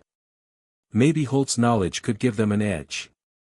"I'm listening," Lamar said cautiously. "You need someone who knows their playbook," Holt continued. "I can give you that. I can help you find the internal documents, the communications that prove everything. But you have to promise me one thing: we do this my way, with discretion. If the bank catches wind of this too soon, we'll lose everything." Lamar thought for a long moment. It wasn't just about winning now, it was about making sure Mabel's legacy was untouchable. If Richard Holt was willing to go against his former colleagues and expose their wrongdoings, then perhaps he could be trusted. Or maybe it was a gamble they had no choice but to take. "I'll talk to my grandmother," Lamar said, "but don't expect this to be easy." The line went silent for a moment before Holt replied, "I understand. But time is running out, Lamar. You'll need to act fast." Later that night, Lamar sat down with Mabel, the weight of the decision pressing on him. He knew this wasn't just a simple phone call to entertain, this was a potential turning point. His grandmother's response was everything. "I don't like it," Mabel said, her voice low and deliberate as she looked at him across the kitchen table. "But I can't ignore the fact that he knows things. He's been inside that system for too long to not have information that could help us." Lamar looked at his grandmother, unsure if she truly believed Holt had changed, or if she was simply trying to make the best of a bad situation. "But Grandma, he was part of the system that hurt you in the first place. How do we know he's not just looking out for himself?" Mabel let out a small sigh, pushing her teacup aside.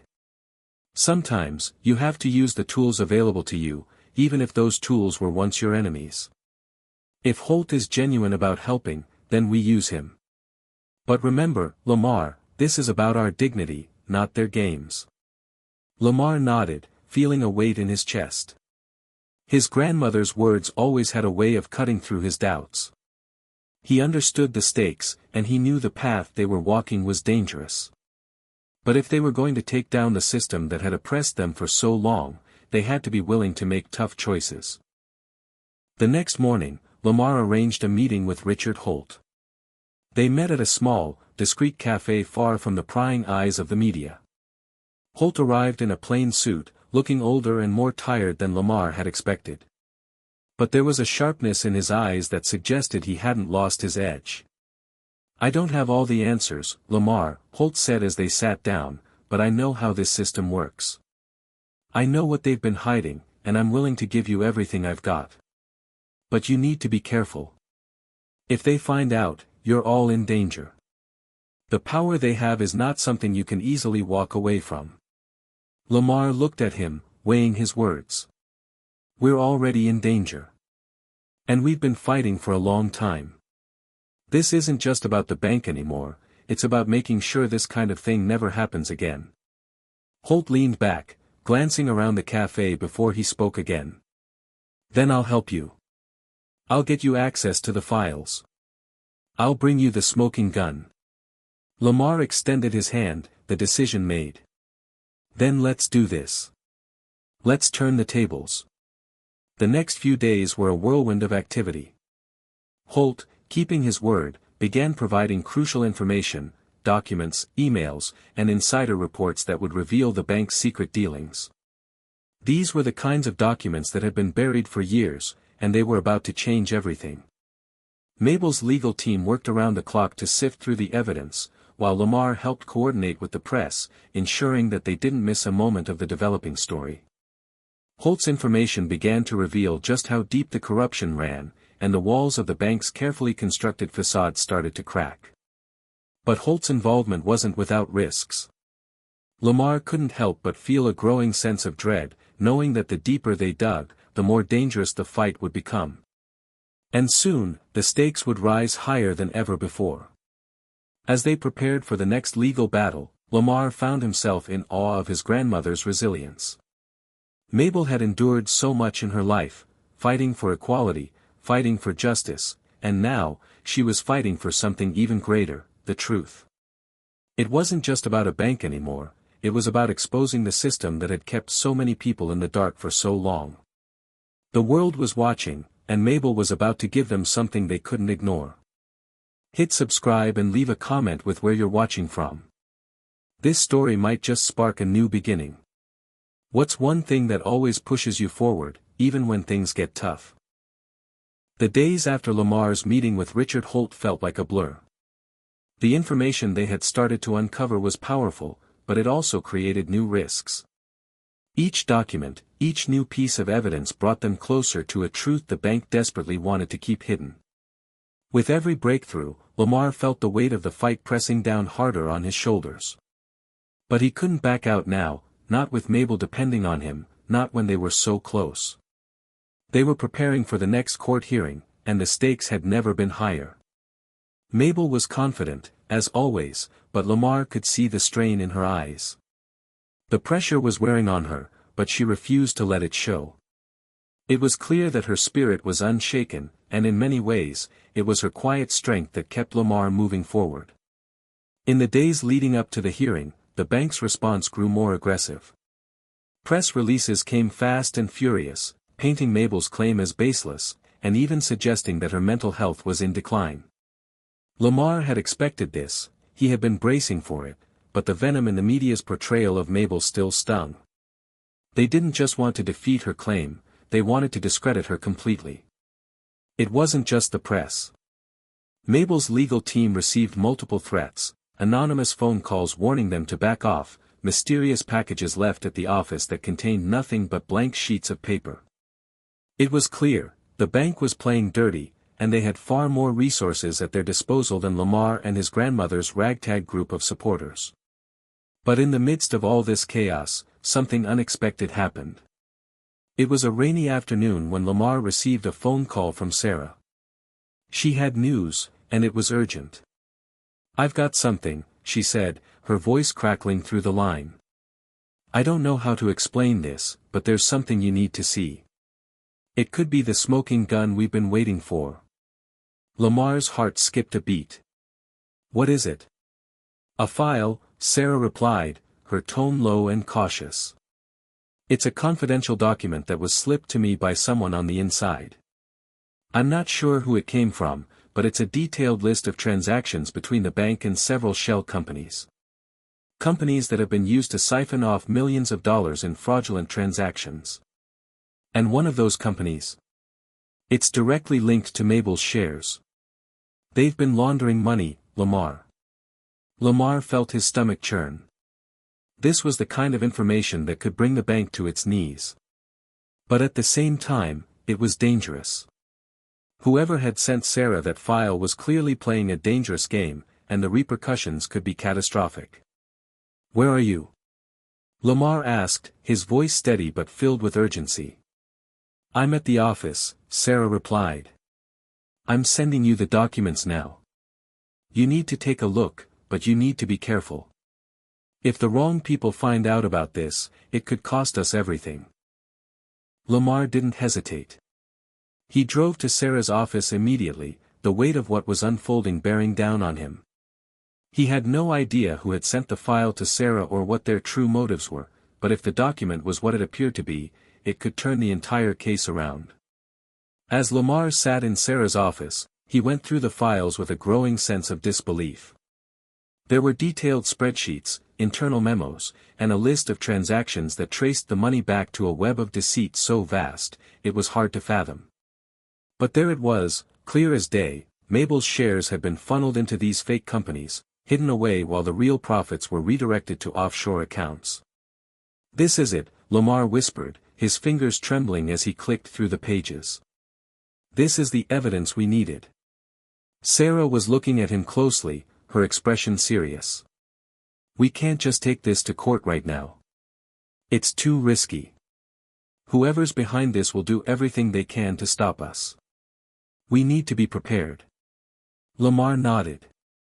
"We've got no choice but to act. The hearing is in a few days, and we need to present this. If we can get the bank's involvement on record, we've won. But they'll fight tooth and nail to suppress it." Just as he said the words, his phone buzzed with a new message. It was a press alert from a major news outlet. The headline read, "Mabel Williams's mental health questioned amidst court battle over bank shares." Lamar felt a surge of anger rise within him. The media was playing right into the bank's hands. They were painting Mabel as a confused, fragile woman who couldn't possibly have the faculties to challenge the bank's power. The world was being fed a narrative that was entirely false, but the reality of it was that they were doing more than just discrediting her, they were attempting to erase the truth. "This needs to stop," Lamar muttered, his grip tightening around his phone. "Let's take this fight to them," Sarah said firmly. "We've got the truth on our side. Let's make sure everyone knows it." The next day, Mabel's legal team filed the evidence they had uncovered, the bank's fraudulent transactions and the connections to the shell companies. The filing was a bombshell, one that would shake the very foundation of the bank's operations. The truth was now out in the open, and the bank couldn't hide from it any longer. But the response from the bank was swift and brutal. The media, already sympathetic to their narrative, quickly began spinning the story in their favor. A statement was issued from the bank, denying any wrongdoing, and once again attacking Mabel's mental state. They claimed the documents were fabricated, that Lamar and his team were using illegal means to try to force a settlement. As the court date loomed closer, Mabel remained unwavering. She had seen this kind of attack before, but this time, things were different. She had the truth on her side, and with the new evidence they had gathered, it was no longer a question of whether they could win, it was a question of when. In the following days, Lamar found himself doing more than just preparing for the court hearing. He was facing a media storm, trying to get the truth to break through the noise. The more the bank tried to bury the story, the more determined Lamar became to expose everything. The courtroom was packed the day the bank was finally forced to answer for its actions. The tension in the air was thick, and Mabel's legal team was ready for a fight. The press, eager for the next scandal, filled every available seat. It was clear that this was no longer just a legal case, it was a spectacle, one that the world was watching. As the judge called the court to order, Lamar felt a surge of hope. They had fought for so long, and now, they were finally on the verge of revealing the truth. The bank had no idea what was coming. And with that, the fight for justice was about to enter its final phase. The courtroom was a battlefield. The air crackled with tension as reporters packed the seats, cameras poised to capture every dramatic moment, and the audience waited with bated breath. For Mabel and her legal team, the stakes couldn't have been higher. The bank was sitting across the aisle, their corporate attorneys stone-faced, trying to maintain an air of confidence in spite of the growing controversy. Lamar stood beside Mabel, her hand gripping his tightly. She didn't say a word, but Lamar could feel the determination radiating from her. This was the moment they had fought for, the moment the truth would finally be revealed. "I have to admit, Lamar," Sarah said, standing nearby, her voice tense with anticipation. "This is it. If we win this battle, everything changes." Lamar nodded, unable to find the right words to express how he felt. There were so many emotions swirling within him: anger, anticipation, fear, but above all, there was an overwhelming sense of pride. His grandmother had endured so much over the years, and now they were fighting not just for her legacy, but for justice. This fight had never been just about Mabel's shares, it was about exposing the corruption and greed that had shaped their world. The court proceedings began promptly. The judge, a stern woman named Judge Reynolds, called the room to order. Her eyes swept over the gathered parties, and then she fixed her gaze on Mabel's team. "Mr. Williams," Judge Reynolds began, addressing Lamar, "you may proceed with your opening statement." Lamar stood tall, despite the anxiety pulsing through him. He turned to face the room, his heart pounding in his chest. For a moment, he scanned the faces in the courtroom, noting the eyes of the bank's attorneys, the reporters, and the quiet determination of Mabel beside him. Then, he began. "Your Honor, esteemed members of the court, today we stand here to reveal the truth. For far too long, a powerful institution has sought to silence the rightful owner of a significant stake in this bank, Mabel Williams, my grandmother. The evidence we present today proves that not only has her ownership been deliberately concealed, but the very system that controls this bank has been built on a foundation of deceit and corruption. We are not here just to win a legal battle, we are here to expose the rot at the heart of this institution." He paused for effect, his voice steady despite the storm inside him. "We have uncovered documents that link the bank to fraudulent transactions, hidden offshore accounts, and, most crucially, a pattern of financial manipulation that directly affects my grandmother's rightful shares in the bank. What we have here is not a mere mistake, but a deliberate conspiracy to strip a rightful heir of what is hers." Lamar's words hung in the air, and he could feel the room shift. The tension thickened as Mabel's legal team prepared to present the evidence that would back up Lamar's claims. The crowd, once skeptical, seemed to lean in. The truth was finally within their grasp. The next hour was a whirlwind. Mabel's team presented document after document, each one more damning than the last. Internal bank memos showed attempts to erase Mabel's name from key shareholder records. Emails revealed how the bank's executives had orchestrated fake transactions to cover up their financial misdeeds, including shell companies set up to funnel money out of the bank's coffers. The most explosive piece of evidence, however, was a series of wire transfers that linked the bank's top executives to a network of offshore accounts that funneled money directly from Mabel's shares.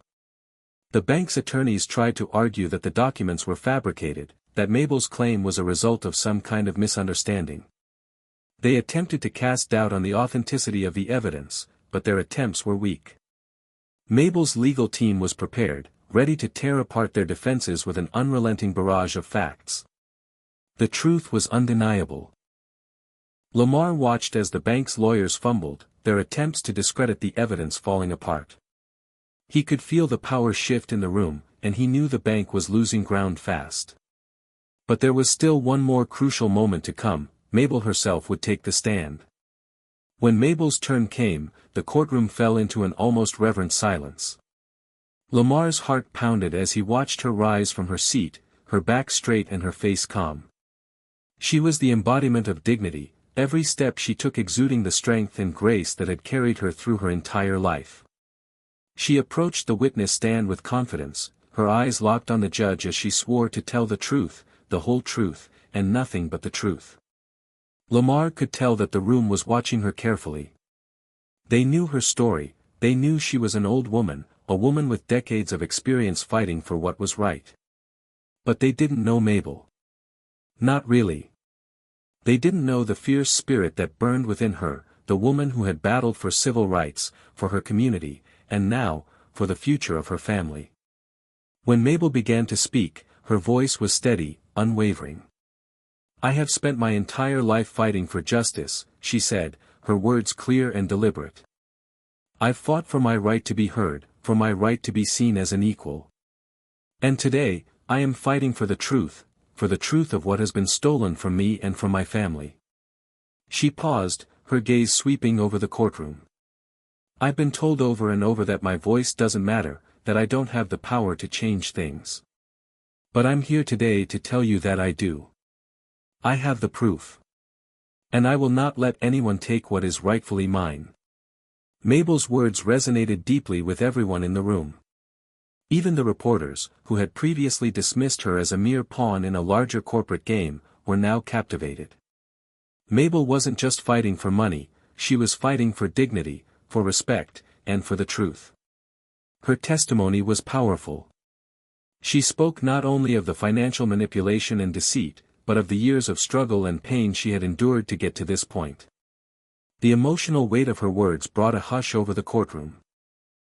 As Mabel finished her testimony, the judge called for a brief recess. Lamar stood by her side, feeling an overwhelming sense of pride. His grandmother had delivered the performance of a lifetime, but more than that, she had spoken from her heart. The truth was out, and now it was up to the court to decide. During the break, the room was filled with murmurs. The bank's attorneys were on the defensive now, scrambling to regroup. Lamar could see the fear in their eyes, they knew they were losing control of the situation. Their carefully constructed lies were crumbling, and there was nothing they could do to stop it. As they prepared for the final arguments, Lamar looked at Mabel, her hand still in his. "We've come this far," she whispered, a soft smile tugging at her lips. "Now, let's make sure they can't take it all away again." Lamar nodded, feeling the weight of her words. The fight wasn't over, but with the truth now exposed, there was no turning back. The tension in the courtroom was palpable as the hearing resumed after the brief recess. The bank's attorneys were whispering among themselves, clearly in damage control mode, while Mabel's legal team stood poised, ready for the final confrontation. Lamar could feel the weight of the moment pressing down on him, but he wasn't nervous, not anymore. His grandmother had just proven beyond a doubt that the bank had been lying to the court. It was time for them to face the consequences. As the judge called the court back into session, the atmosphere shifted. The stakes had never been higher. Judge Reynolds, who had been attentive and impartial throughout the proceedings, now had a more serious look in her eyes. She knew the magnitude of what was unfolding. She'd seen many corporate battles, but this one had a personal resonance. Mabel's fight for justice was about more than money, it was about righting a deep wrong that had been inflicted on a family. It was a story of perseverance against a titan of industry. It was David versus Goliath. The opposing attorneys for the bank rose first. One of them, a sharp-eyed, impeccably dressed man named Thomas Greer, adjusted his glasses and began his closing argument. "Ladies and gentlemen of the court," Greer said, his voice smooth and commanding, "we have heard a lot today. We have seen a lot of so-called evidence presented as fact. But let's be clear, this is not a case about justice, it is a case about an elderly woman who refuses to accept that her time has passed. The documents presented by the plaintiff are nothing more than a mix of misinterpretations and outright fabrications. There is no truth to the claims that the bank has done anything illegal." His words dripped with condescension as he glanced at Mabel, who sat quietly with a resolute expression. He continued, "Mabel Williams is not the rightful owner of these shares. She has not been an active participant in the bank's affairs for decades. The bank's decisions, including the transfer of these shares, were made in good faith and in accordance with the law." Greer's gaze flicked back toward the judge. "We ask this court to dismiss the plaintiff's claims, to uphold the bank's rightful ownership, and to bring this frivolous case to an end." The bank's attorneys were betting everything on the idea that the court would favor the established power structure. They believed that Mabel, despite all her determination, could be dismissed as an old woman out of her depth, someone who didn't understand the corporate world and certainly didn't have the resources to challenge a financial giant like theirs. But they had underestimated her. They had underestimated Lamar. And most importantly, they had underestimated the power of truth. As Greer finished his argument, Lamar felt his blood boil. How could someone speak so coldly about the harm they had inflicted on his grandmother? He could see Mabel's hand tightening in his, her knuckles white, but she didn't flinch. This was her moment to be heard, and she would not be silenced. It was time for their final statement. Lamar rose from his seat, feeling the eyes of everyone in the courtroom on him. The weight of the moment was heavy, but it was nothing compared to the burden Mabel had carried for decades. She had fought for everything, and now, it was his turn to fight for her. "Your Honor," Lamar began, his voice steady but filled with determination, "we've heard a lot today about what the bank wants you to believe. But let's not forget the facts. The bank has tried to erase my grandmother's legacy. They've manipulated records, falsified documents, and used their power to strip her of what is rightfully hers. This isn't just a matter of money, it's a matter of integrity. It's a matter of justice." He paused, glancing over at Mabel. "My grandmother didn't spend her life fighting for scraps. She fought for what was right. She fought for equality, for justice, for fairness. And today, we are fighting for her legacy, for the truth." Lamar's eyes narrowed as he turned back to the judge. "We have the evidence. We've proven that the bank has been involved in fraudulent transactions. We've shown that they've manipulated documents, hiding behind a web of lies. The truth is on our side, and I believe the court will recognize that." He turned to face the bank's lawyers, his voice rising with passion. "You can't erase what's been done. You can't bury the truth. This isn't just about my grandmother's shares. This is about accountability. This is about saying no to corporate greed and corruption. It's about standing up for the little guy, the person who's been pushed down by the powerful for far too long. And I ask the court to do just that, stand up for what's right." The silence in the courtroom was deafening as Lamar finished his statement.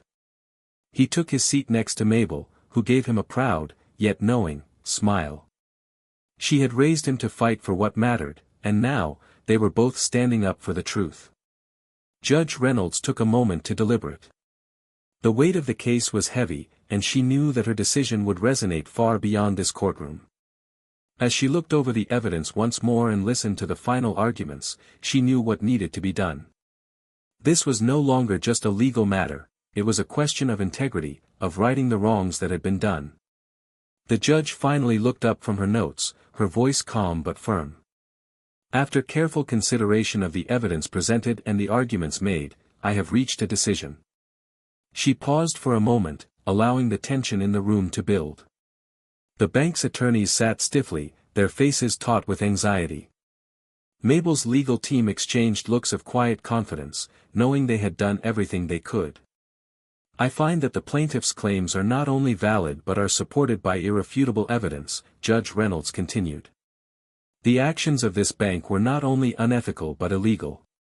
The fraudulent transactions, the shell companies, and the deliberate concealment of Mabel Williams's rightful ownership of the bank's shares are a gross violation of the law.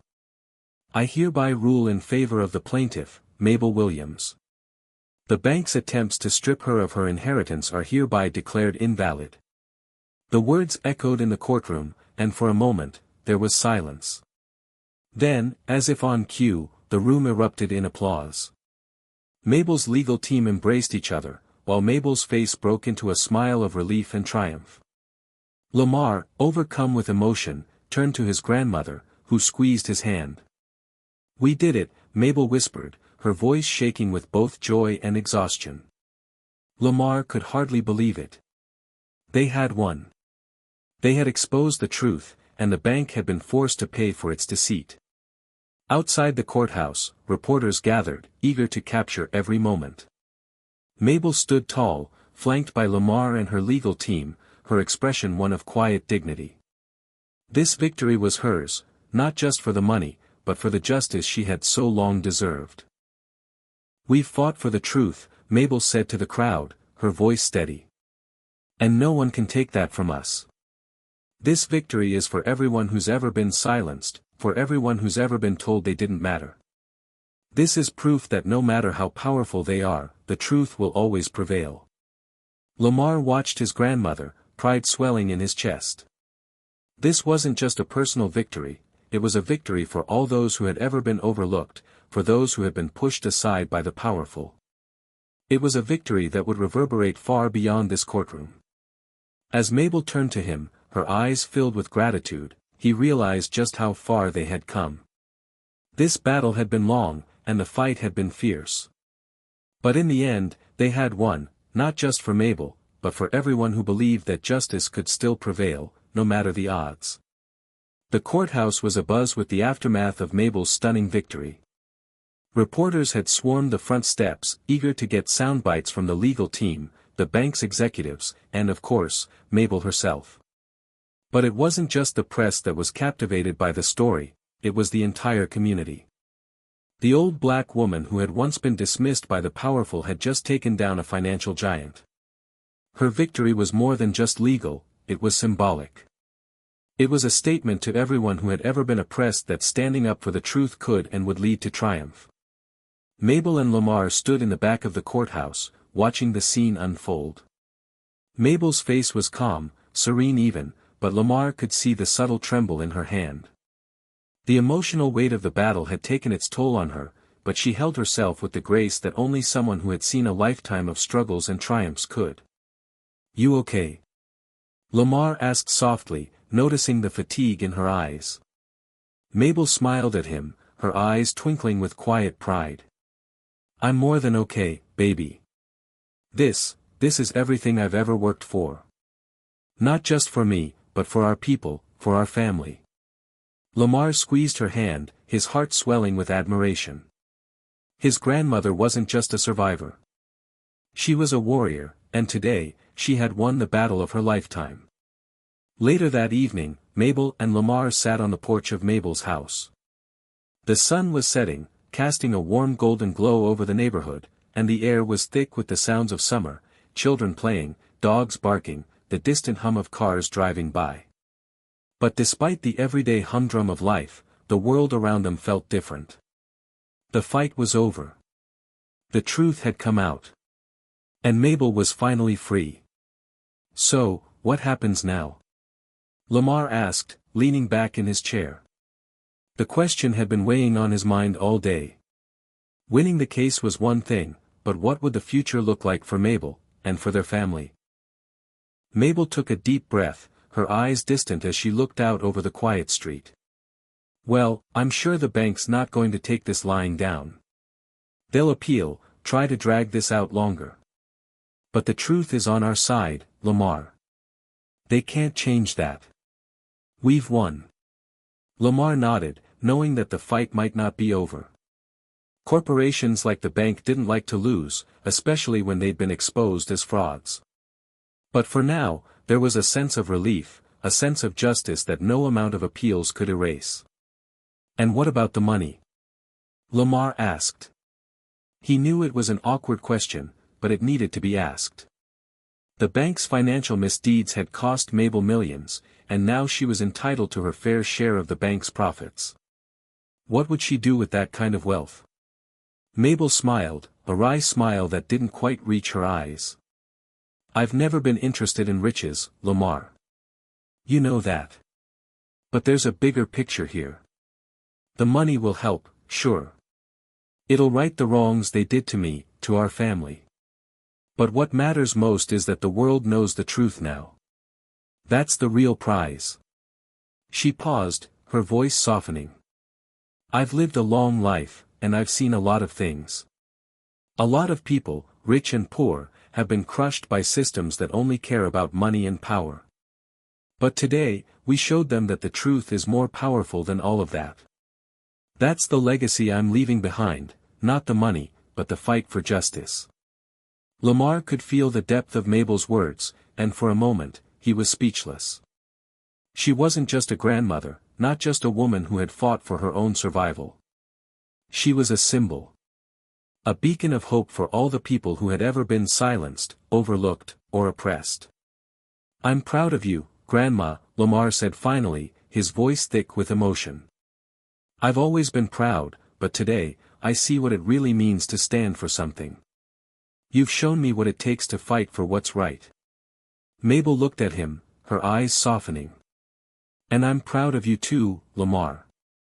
You've been by my side every step of the way. You've got the heart and the courage to keep pushing, even when things get tough. That's what makes a real difference. The next few weeks were a whirlwind. The bank, as expected, filed an appeal, hoping to stall the inevitable. But Mabel's victory had already made waves.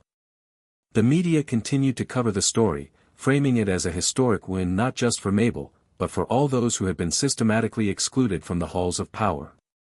Her name was now known far and wide, and people were watching. The public was ready to see whether the bank would buckle under the weight of its own corruption. But for Mabel and Lamar, the true victory was not in the headlines or the applause, it was in the quiet moments they shared. The moments when Mabel would sit on the porch, gazing out at the world, knowing that she had changed it. She had fought for justice, not just for herself, but for all the people who had been pushed aside by the systems that controlled the world. Lamar had learned so much during this journey. He had seen firsthand what it meant to never back down, to stand up for what was right even when the odds were stacked against you. It was a lesson that would stay with him for the rest of his life. A few months later, Mabel sat down with Lamar in the living room of her home. The room was quiet now, the chaos of the trial behind them. She looked older somehow, but there was a peace in her eyes that hadn't been there before. "I've been thinking a lot, Lamar," Mabel said, her voice low but clear. "I'm not going to spend all this money. I'm not going to retire and live some lavish life. But I want to make sure our family is set up. I want to help people like us, people who've been told they don't matter. I want to build something that lasts." Lamar listened intently, sensing that his grandmother was about to reveal something big. "I'm going to start a foundation," Mabel said, her voice gaining strength. "A foundation to help kids, to give them opportunities they might never have had. I want to make sure that, no matter where they come from, they have a chance. A real chance. And I want you to help me with it, Lamar. You've got the skills, the heart. Together, we can make this happen." Lamar smiled, feeling the weight of the moment. This wasn't just a victory for Mabel, it was a victory for all the people who had ever struggled, who had ever been forgotten. And now, they were going to make sure that the next generation wouldn't be left behind. "I'm in, Grandma. Whatever it takes." Mabel's smile was radiant, and for the first time in a long time, Lamar saw a future filled with hope, a future that was theirs to shape. Mabel sat back in her favorite armchair, the one by the window where she could look out over the bustling street and see the children playing in the park across the street. The sunlight streamed through the curtains, casting a warm glow on the room. It had been a few weeks since the trial ended, and Mabel had spent every day thinking about what came next. She was no longer fighting the system that had wronged her, now, she was going to build something that would help those who'd never had the chance to fight back. "I've been thinking about names for the foundation," Mabel said, breaking the comfortable silence between her and Lamar, who was sitting on the couch across from her, laptop open. "Oh. What have you come up with?" Lamar asked, closing his laptop and giving her his full attention. Mabel smiled, her eyes distant as she looked out the window. "I want it to be something that says who we are, what we stand for. I was thinking. The Legacy of Justice Foundation. Something that tells people it's not just about charity. It's about justice. About making sure that people who've been ignored, erased, or overlooked, get the opportunities they deserve." Lamar nodded, his mind racing with ideas. The vision Mabel had was clear, this wasn't going to be just another nonprofit. This was going to be a movement. A way to give voice to the voiceless, and to ensure that the struggles of people like Mabel wouldn't be forgotten. "I love that," Lamar said, his voice filled with conviction. "It's powerful. It tells people that we're not just here to help, we're here to change things. To make sure everyone has the chance they deserve." Mabel looked at him, a proud smile curling on her lips. "Exactly. And I need you to help me with the planning. I've got the heart and the history, but you've got the know-how. You've seen how the system works, and I trust you to help me build this right." Lamar could feel the weight of her words. She was trusting him with something monumental, something that could make a real difference in the lives of so many people. It wasn't just about writing checks or handing out aid. It was about systemic change. "I'm all in, Grandma," Lamar said, his voice firm. "Let's do this." The next few months were a whirlwind of meetings, planning, and vision building.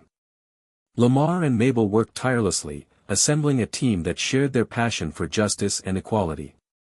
They reached out to schools, community leaders, and even former clients of Mabel's, people who had witnessed firsthand how a lack of resources, education, or opportunity could crush dreams before they even started. Mabel's vision was clear: the foundation would focus on scholarships for underserved students, mentorship programs for those who didn't have the support at home, and providing legal assistance for people wronged by corporations or systems that were designed to keep them down. It wasn't just about money, it was about providing the tools, the knowledge, and the support needed to break the cycle of oppression. "It's not just about giving people a handout," Mabel explained one afternoon as they sat in a conference room with their small but passionate team. "It's about showing them the path to walk on. Giving them the chance to thrive, to build something for themselves." Her words rang with truth, and the team around the table nodded, each person more motivated than the last. Lamar, who had always been driven by a desire to help people, felt a deep sense of purpose in these meetings. This was more than just his grandmother's legacy, it was his too. And now that he had the tools to make real change, he wasn't going to back down. By the time the foundation was officially launched, the buzz around Mabel's victory was still fresh in the media. They held a grand opening event, an evening of speeches, community leaders, and media coverage. Mabel was the star of the show, of course. But Lamar could see how people's eyes lit up when they talked to her, how they leaned in to hear her wisdom, and how they seemed to connect with the heart of the mission. "I never thought I'd see the day when a woman like me could stand up to a bank like that," Mabel told the crowd, her voice strong. "But this wasn't just about me. It was about every person who's been told that their dreams don't matter. This foundation is for you. We're here to make sure that the next generation doesn't have to fight the same battles we did." The crowd erupted in applause. It wasn't just her story they were clapping for, it was the promise of a better future, a future built on equality, opportunity, and justice. And Mabel was the one to lead the charge. As the weeks turned into months, Mabel's foundation grew stronger. They launched their first scholarship program, sending deserving students to college. They partnered with local organizations to offer mentorship programs to teenagers, providing guidance and support they had never received before. And, most importantly, they began to challenge the same systems that had once oppressed them. Lamar found himself more involved in the day-to-day operations than he ever imagined.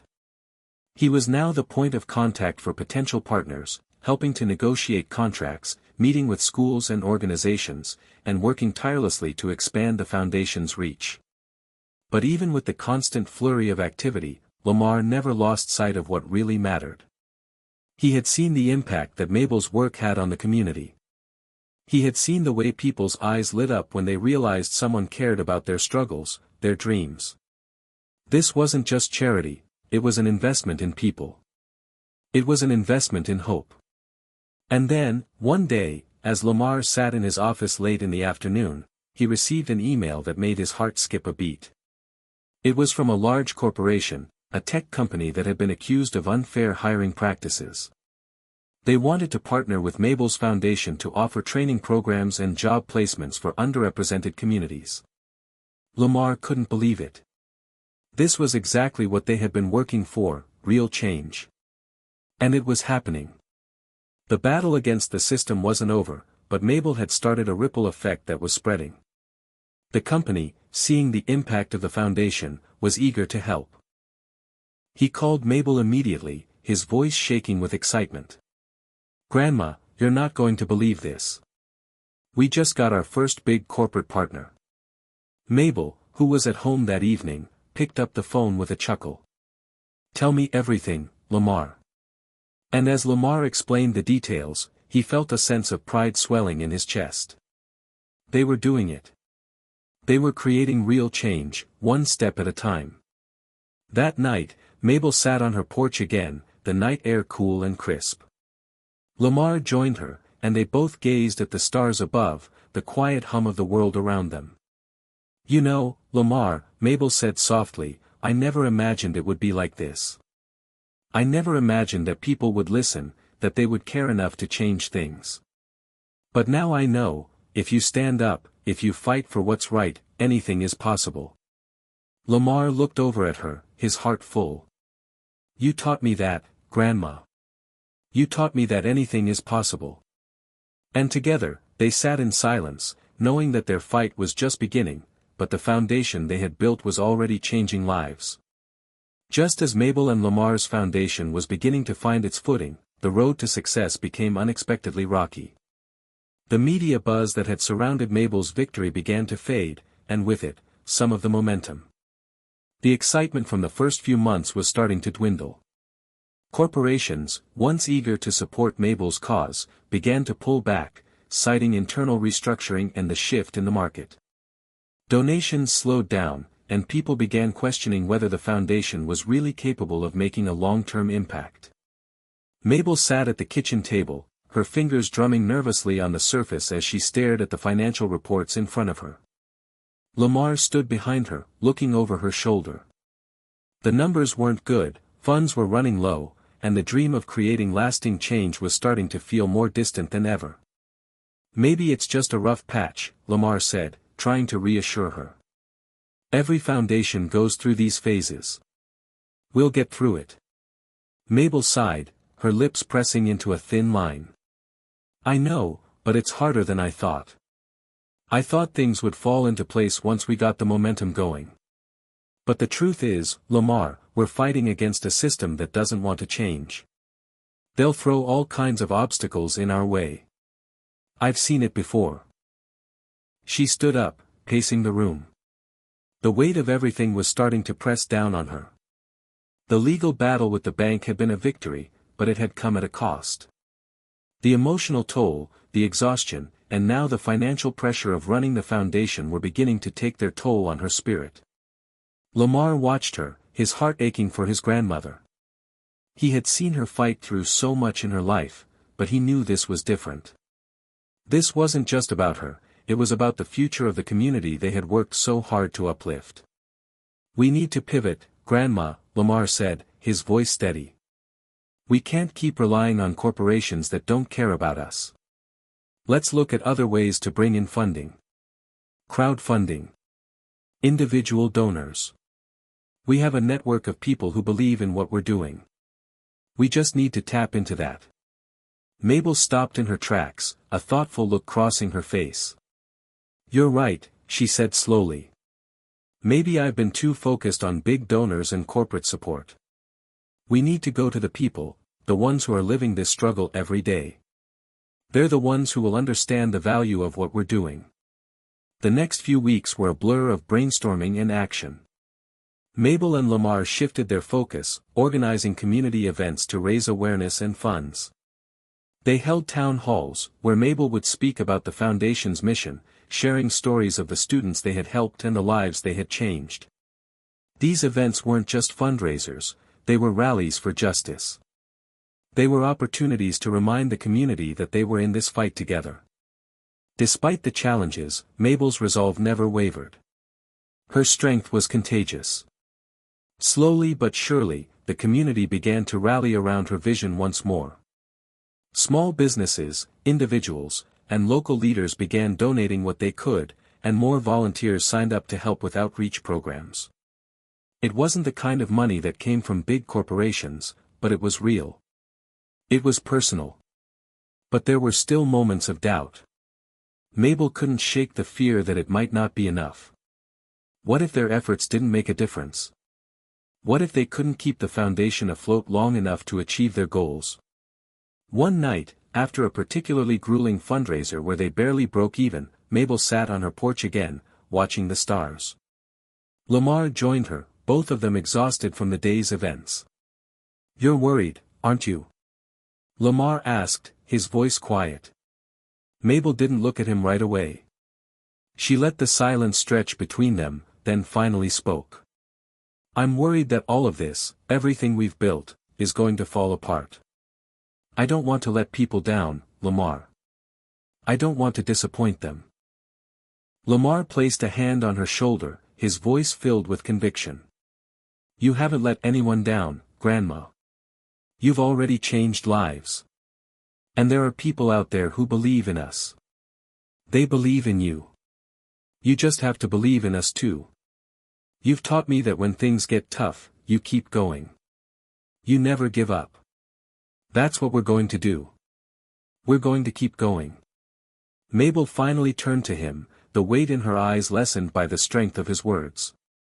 You're right, she said, her voice more determined than it had been all evening. We won't give up. We'll keep fighting. We've come this far, and we're not stopping now. The following weeks brought a renewed sense of purpose. Mabel and Lamar continued to forge ahead, undeterred by the obstacles in their way.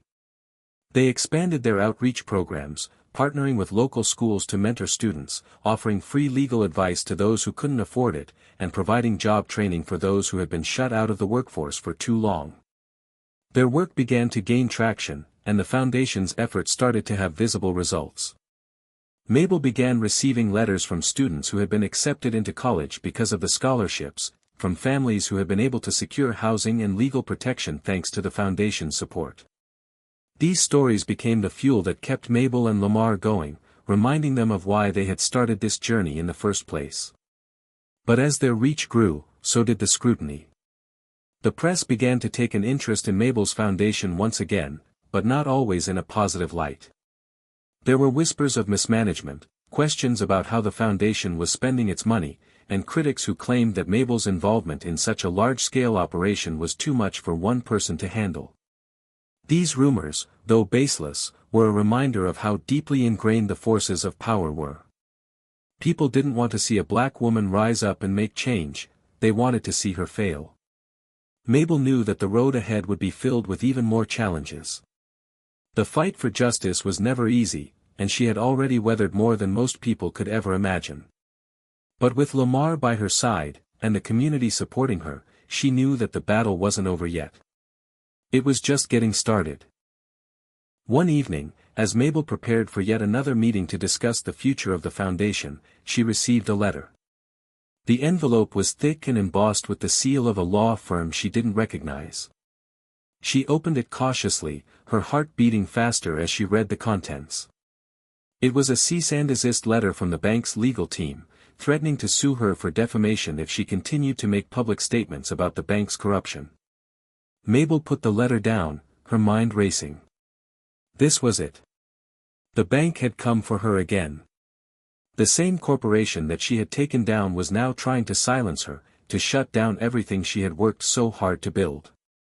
But Mabel wasn't afraid. She had been down this road before. And she knew one thing for sure, they couldn't stop her. She picked up the phone and dialed Lamar's number. We've got work to do, she said when he picked up. The fight's not over yet. Mabel sat in her office, staring at the letter from the bank's legal team.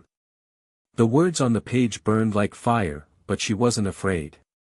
She had dealt with obstacles before, big ones, small ones, and every shade in between, but none of them had ever stopped her.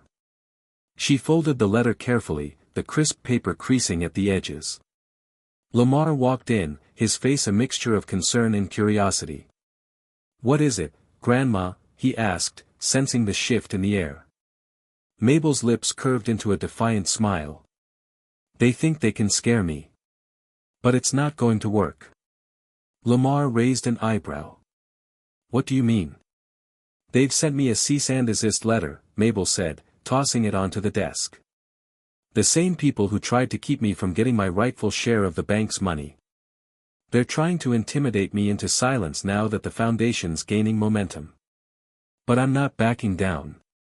Lamar's eyes hardened. They're making a mistake. You've already beaten them once. And you will again. Mabel leaned back in her chair, a determined look in her eyes. We're not going to let them push us around anymore, Lamar. We've come too far. It's time we take the fight to them. Lamar nodded. I agree. But this time, we need a strategy. We're not just going to react to them. We need to be proactive, go on the offensive. People need to know what they're doing. In the days that followed, Mabel and Lamar began to assemble a plan. They reached out to their network of supporters, including local journalists, community activists, and politicians who had long been allies of the foundation. Word spread quickly, and soon the story of the bank's attempt to silence Mabel was all over social media, local news outlets, and independent blogs. While the press had been quick to criticize Mabel's foundation in the past, this time, the narrative was different. The story resonated with so many people who had felt powerless in the face of corporate greed and corruption. It wasn't just about Mabel anymore, it was about everyone who had ever been wronged by the system. "We're going to use this to our advantage," Lamar said, pacing back and forth as he worked through the plan. "We'll organize a rally. We'll get people in front of that bank, make them feel the heat. But we'll also take it to the courts. We can't let them keep bullying us." Mabel agreed. "We're not just standing up for ourselves. We're standing up for everyone they've hurt, for everyone they've taken advantage of. We've got the truth on our side. We just need to make sure the world sees it." The rally they organized was larger than anyone could have expected. On the day of the protest, hundreds of people filled the streets outside the bank's headquarters. Signs reading, "Justice for the People," and "Stop Corporate Greed," waved in the air, and chants of "Mabel's got our back" echoed through the crowd. The atmosphere was electric, a powerful mixture of anger, hope, and resolve. Mabel stood at the front of the crowd, her voice ringing out as she addressed the protesters. "This fight is not just mine," she said, her voice carrying over the crowd. "It's all of ours. It's the fight for every person who has been crushed under the weight of a system that's rigged against them. It's the fight for justice, for fairness, for equality. And we're not going to stop until we get it." The crowd cheered, their energy building as Mabel spoke. It was more than a rally, it was a movement. A movement that was gaining momentum, and the bank could feel the pressure. But it wasn't just the rally that got the bank's attention. Mabel and Lamar had quietly coordinated with a legal team, and they filed a counterclaim against the bank for harassment and retaliation. They argued that the cease and desist letter was an attempt to intimidate Mabel into abandoning the foundation's work. They wanted to show the world that the bank wasn't just a financial institution, it was a bully. And it wasn't going to get away with it. As the days went on, the pressure mounted on the bank. The media coverage was relentless, and public opinion was firmly on Mabel's side. People began to ask questions. How could a bank that had been caught in so many scandals over the years still hold so much power? How many more people had suffered at their hands without anyone speaking up? Mabel's foundation, which had already been helping so many, was now the face of a larger fight, one that threatened the very core of the corporate system. But there was one thing the bank hadn't expected: Mabel's unwillingness to back down. Every time they tried to silence her, she only grew louder. The legal battle was just beginning, but Mabel felt a sense of victory with every passing day. The rally had been a success, the counterclaim was in motion, and the community was more unified than ever. It wasn't just about the foundation anymore, it was about reclaiming power from the institutions that had long taken advantage of the powerless. And then, one morning, Lamar received a phone call that could change everything. "It's from the bank," Lamar said, his voice steady as he held up the phone. "They want to settle." Mabel raised an eyebrow, intrigued. "What do they want?"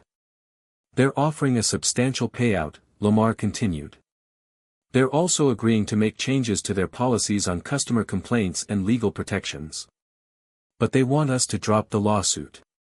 Mabel stood still for a moment, considering the offer. It was tempting. A quick settlement would give the foundation the financial boost it needed and protect them from prolonged litigation. But she wasn't about to let the bank off the hook that easily. "No," Mabel said firmly. "We don't settle for less than what's right. They think they can buy us off, but they're wrong." Lamar nodded, proud of her strength. "I'll let them know." The battle had only just begun, but Mabel was more determined than ever. She knew that the real fight wasn't about money, it was about justice. And she was going to make sure that the system would never again silence the voices of those who had been oppressed for far too long. As the foundation continued to gain support and make waves, Mabel and Lamar knew that their work was far from over. The storm they had weathered had only strengthened them, and the storm that was coming would be one they were ready for. They weren't just fighting a bank, they were fighting a system that had been broken for too long. And this time, they weren't going to let it stand.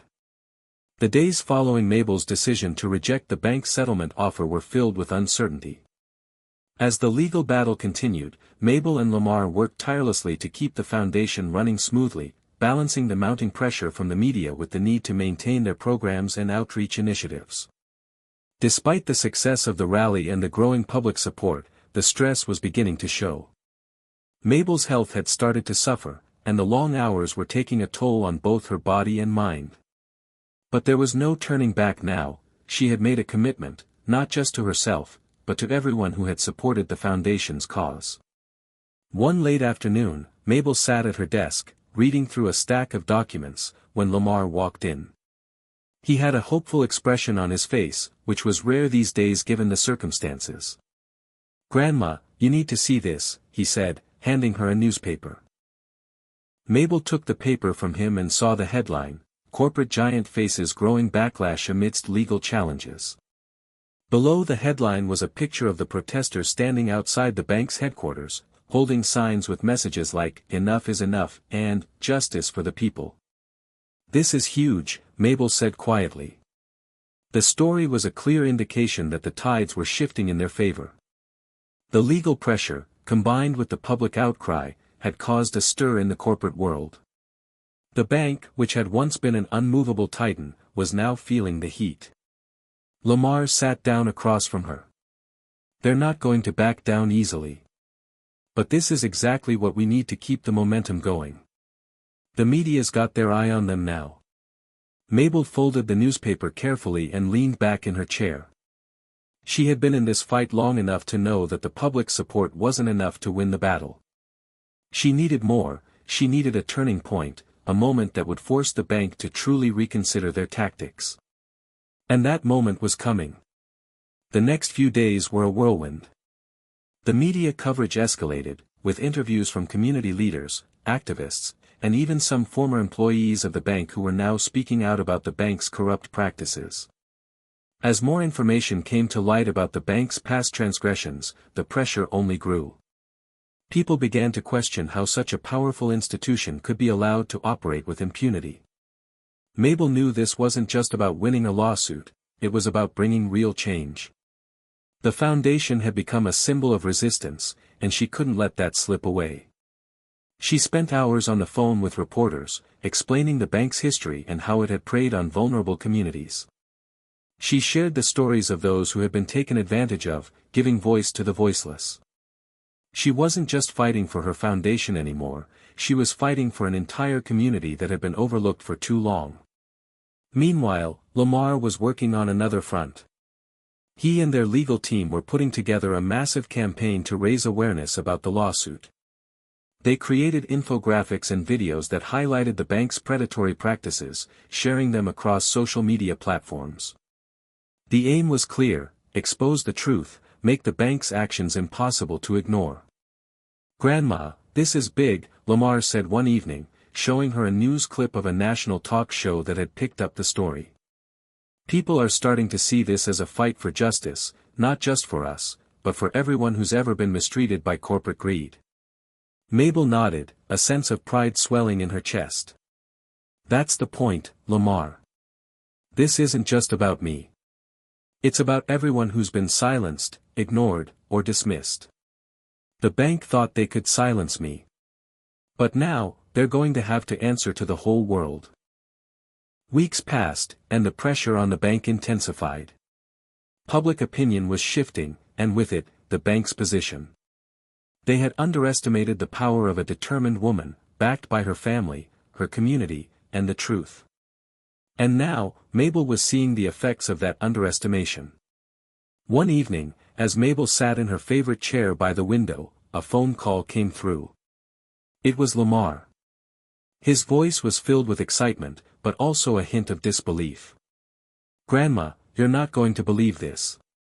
The bank just offered to settle. But this time, they're offering more than just money. They're offering to change their policies.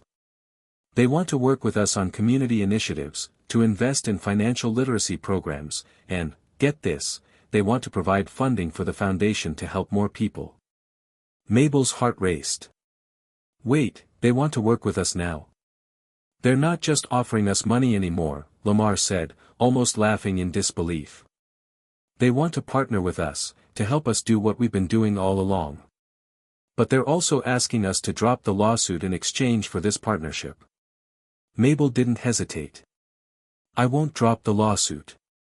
Not for a partnership. But we'll talk. We'll see if they're really ready to do what's right."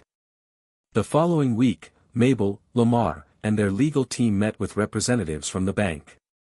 It was a tense meeting, with both sides firmly entrenched in their positions. Mabel wasn't interested in compromise, she wanted accountability. But the bank knew they were at a crossroads. They had underestimated the power of public opinion and the depth of Mabel's resolve. They knew that if they didn't act now, they risked losing even more credibility. "I'm not here to negotiate a deal that benefits only one side," Mabel said, her voice steady and resolute. "I'm here to ensure that the people you've harmed, my community, my family, the ones you've profited off, are made whole. If you're serious about partnering with us, then it has to be on our terms. You need to prove that you're committed to real change." The representatives from the bank shifted uncomfortably, but they knew they had no choice. Mabel wasn't someone who could be easily swayed by offers of money or power. She had already won the respect of her community, and now she was demanding the respect of those who had once controlled the system. After hours of negotiation, a deal was finally struck, one that would hold the bank accountable for its past actions, provide funding for Mabel's foundation, and allow for real changes in their policies to ensure that future generations would be protected from exploitation. The news broke quickly, and the response was overwhelming. Mabel's victory wasn't just her own, it was the community's victory. She had fought not just for justice, but for the people who had been overlooked for so long. As Mabel stood on the steps of the bank's headquarters, surrounded by her supporters, she couldn't help but feel a sense of pride. They had done it. They had won. "This is just the beginning," she said, her voice strong. "The fight isn't over. We've made progress, but there's still more to be done. We'll keep pushing until the system truly works for all of us." The crowd erupted into cheers, and Mabel felt a wave of hope wash over her. They had done the impossible, and now, the future looked brighter than ever. The settlement was a turning point, but it was far from the end of the journey. Mabel stood on the steps of the bank's headquarters, looking out over the crowd. The media cameras flashed, capturing the moment for the world to see. It wasn't just a victory for her, it was a victory for every person who had ever been cheated, ignored, or oppressed by those in power. In the days that followed, the energy was palpable. The press continued to cover the outcome of the case, and the success of the foundation reached new heights. But beneath the surface, Mabel knew there was still much work to be done. This victory was only one step in a long fight to reshape a broken system. She had made them listen, but now it was time to hold them accountable, not just for the past, but for the future. Mabel sat at her desk, reading through the terms of the settlement agreement.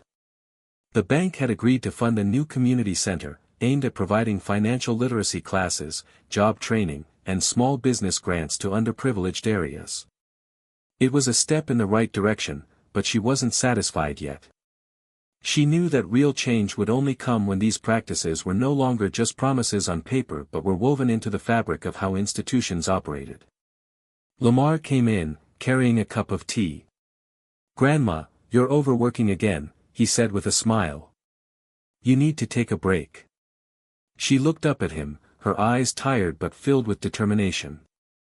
"The work's not done yet, Lamar. They've agreed to these changes, but they need to be held to it. The real victory will be when these kinds of practices become the standard, not the exception." Lamar nodded. I get it. And we're with you every step of the way. The weeks following the settlement were filled with meetings, interviews, and planning sessions. Mabel's foundation had grown significantly, and she knew that this moment was one to build upon. She had always believed that true power came from the community, and now she had the resources and attention to make a real difference. The first project the foundation tackled was the financial literacy program. The goal was simple: teach people how to manage their money, understand credit, and plan for the future. The program's impact was immediate. Within the first month, thousands of people had signed up. Families who had struggled with debt and uncertainty for years were now gaining the knowledge they needed to take control of their financial futures. Mabel couldn't help but feel a deep sense of pride as she walked through the community center, watching people attend workshops, make plans, and start new businesses. It was a far cry from the community that had once felt powerless. Now, it was thriving, fueled by knowledge and the hope of a better tomorrow. I think we've done something big here, Lamar said, walking beside her one afternoon. You're giving people what they've always deserved, tools to change their lives. Mabel smiled softly, her mind on the countless individuals who had reached out to her over the years.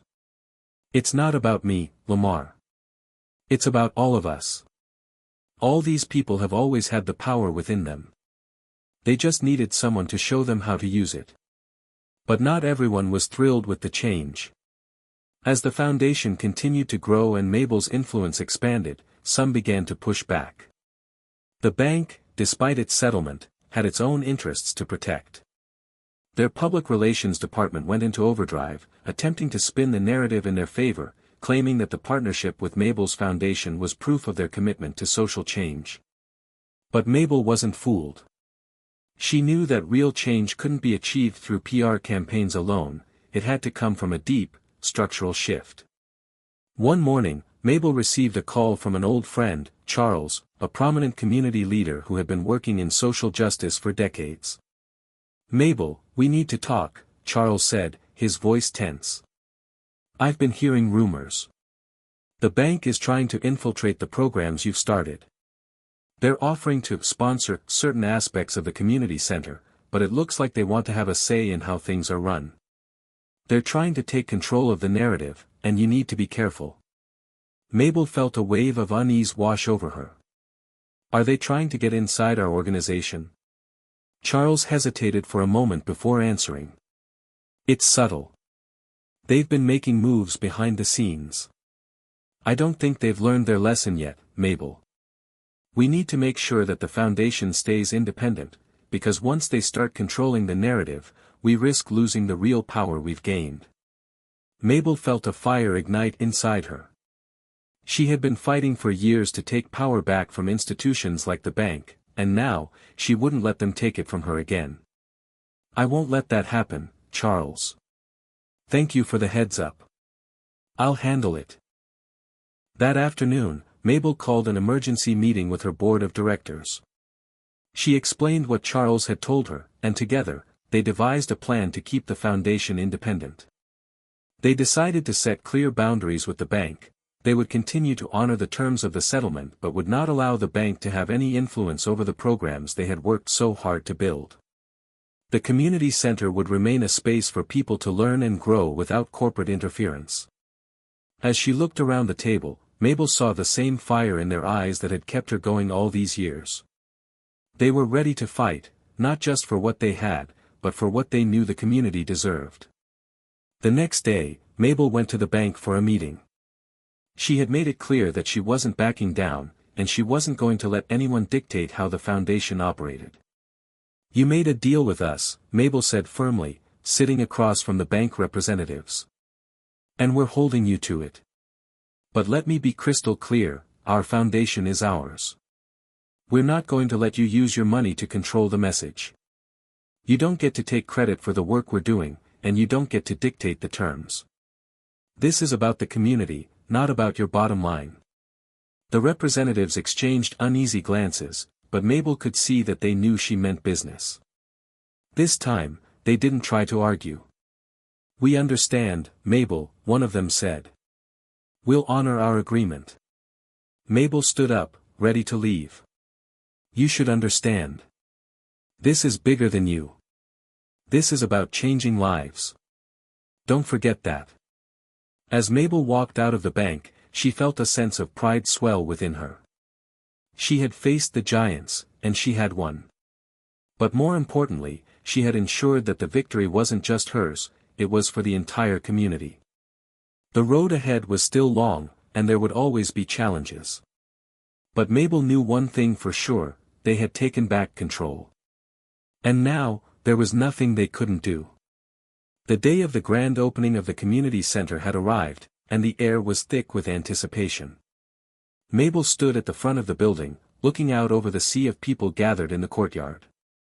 There were families, activists, local leaders, and everyday people, each one of them part of the movement she had started. It wasn't just a building they were celebrating, it was a symbol of hope, empowerment, and the change they had fought so hard to bring to life. For Mabel, it felt like the culmination of years of struggle, sacrifice, and belief in the power of community. The vision she had once carried in her heart had now manifested in a place where people would be equipped with the tools they needed to change their lives. It wasn't just a community center, it was a launching pad for dreams. Lamar stood beside her, watching the crowd with a smile on his face. "You did it, Grandma." "We did it," he said, his voice filled with awe. Mabel smiled, her eyes glistening with tears. "We did it, Lamar. But it's not just about this moment. It's about everything that comes after." The ribbon-cutting ceremony was a resounding success. The speeches from community leaders were heartfelt and moving, and Mabel herself spoke with passion about the future of the community. She didn't focus on the past battles or the struggles they had overcome. Instead, she emphasized the importance of continuing the work, of ensuring that the progress they had made wasn't just a fleeting victory, but the foundation of something lasting. "This center is for all of us," Mabel said into the microphone, her voice steady and strong. "It's for those who have been ignored. It's for those who have been told they don't matter. It's for the ones who are ready to fight for a better future. We've come a long way, but this is only the beginning." The crowd erupted into applause, and Mabel felt a sense of fulfillment unlike anything she had ever known. She had faced the toughest of odds, fought battles that no one thought could be won, and yet here she was, standing at the heart of a revolution that would reverberate through generations. In the weeks that followed, the foundation continued to grow. The community center became a hub of activity, offering job training programs, financial literacy workshops, and support for small businesses. Mabel was everywhere, meeting with students, talking to local entrepreneurs, and mentoring young leaders who had been inspired by her work. But as much as Mabel enjoyed the impact the foundation was having, she knew that her role was changing. She had always been the driving force, the voice that spoke out against injustice. But now, the community was thriving on its own. It was time to pass the torch, to give the next generation the same opportunity to lead. Lamar had been by her side throughout the entire journey, and she knew he was ready to take on more responsibility.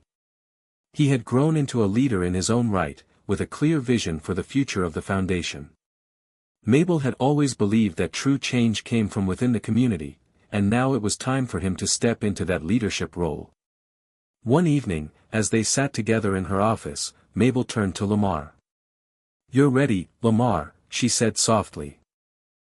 Lamar had been by her side throughout the entire journey, and she knew he was ready to take on more responsibility.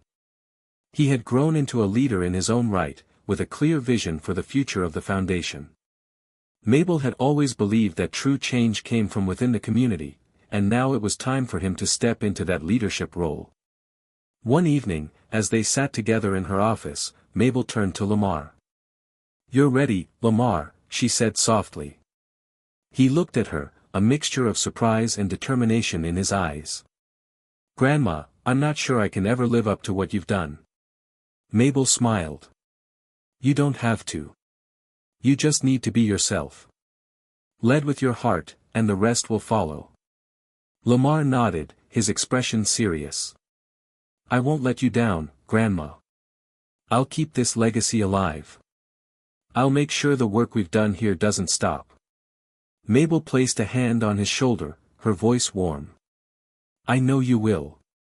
You've got this, Lamar. As the months passed, Mabel took a step back, allowing Lamar to take more of a leadership role. She still offered guidance, of course, but she was content to watch from the sidelines as the foundation continued to thrive under his stewardship. She knew that the future was in good hands. But Mabel's influence wasn't limited to her own foundation. As her story spread across the country, she was invited to speak at conferences, universities, and events where she shared her journey with others who were looking to make a difference. Her message was clear: change was possible, but it required persistence, courage, and a willingness to stand up for what was right. One afternoon, as Mabel addressed a room full of young activists, she paused for a moment to reflect. When I started this journey, I never could have imagined that it would lead here, she said, her voice filled with conviction. I never thought I'd be standing in front of you, telling you that you have the power to change the world. But you do. And now, it's your turn. Don't wait for permission. Don't wait for someone to tell you it's possible. Go out and make it happen. The room erupted in applause, and Mabel felt a sense of peace settle over her. She had done what she had set out to do. She had sparked a movement, empowered countless people, and built a legacy that would endure long after she was gone. Years later, as Mabel sat on her porch, watching the sun set over the city, she thought about everything she had accomplished. Her health wasn't what it used to be, but her spirit remained unbreakable.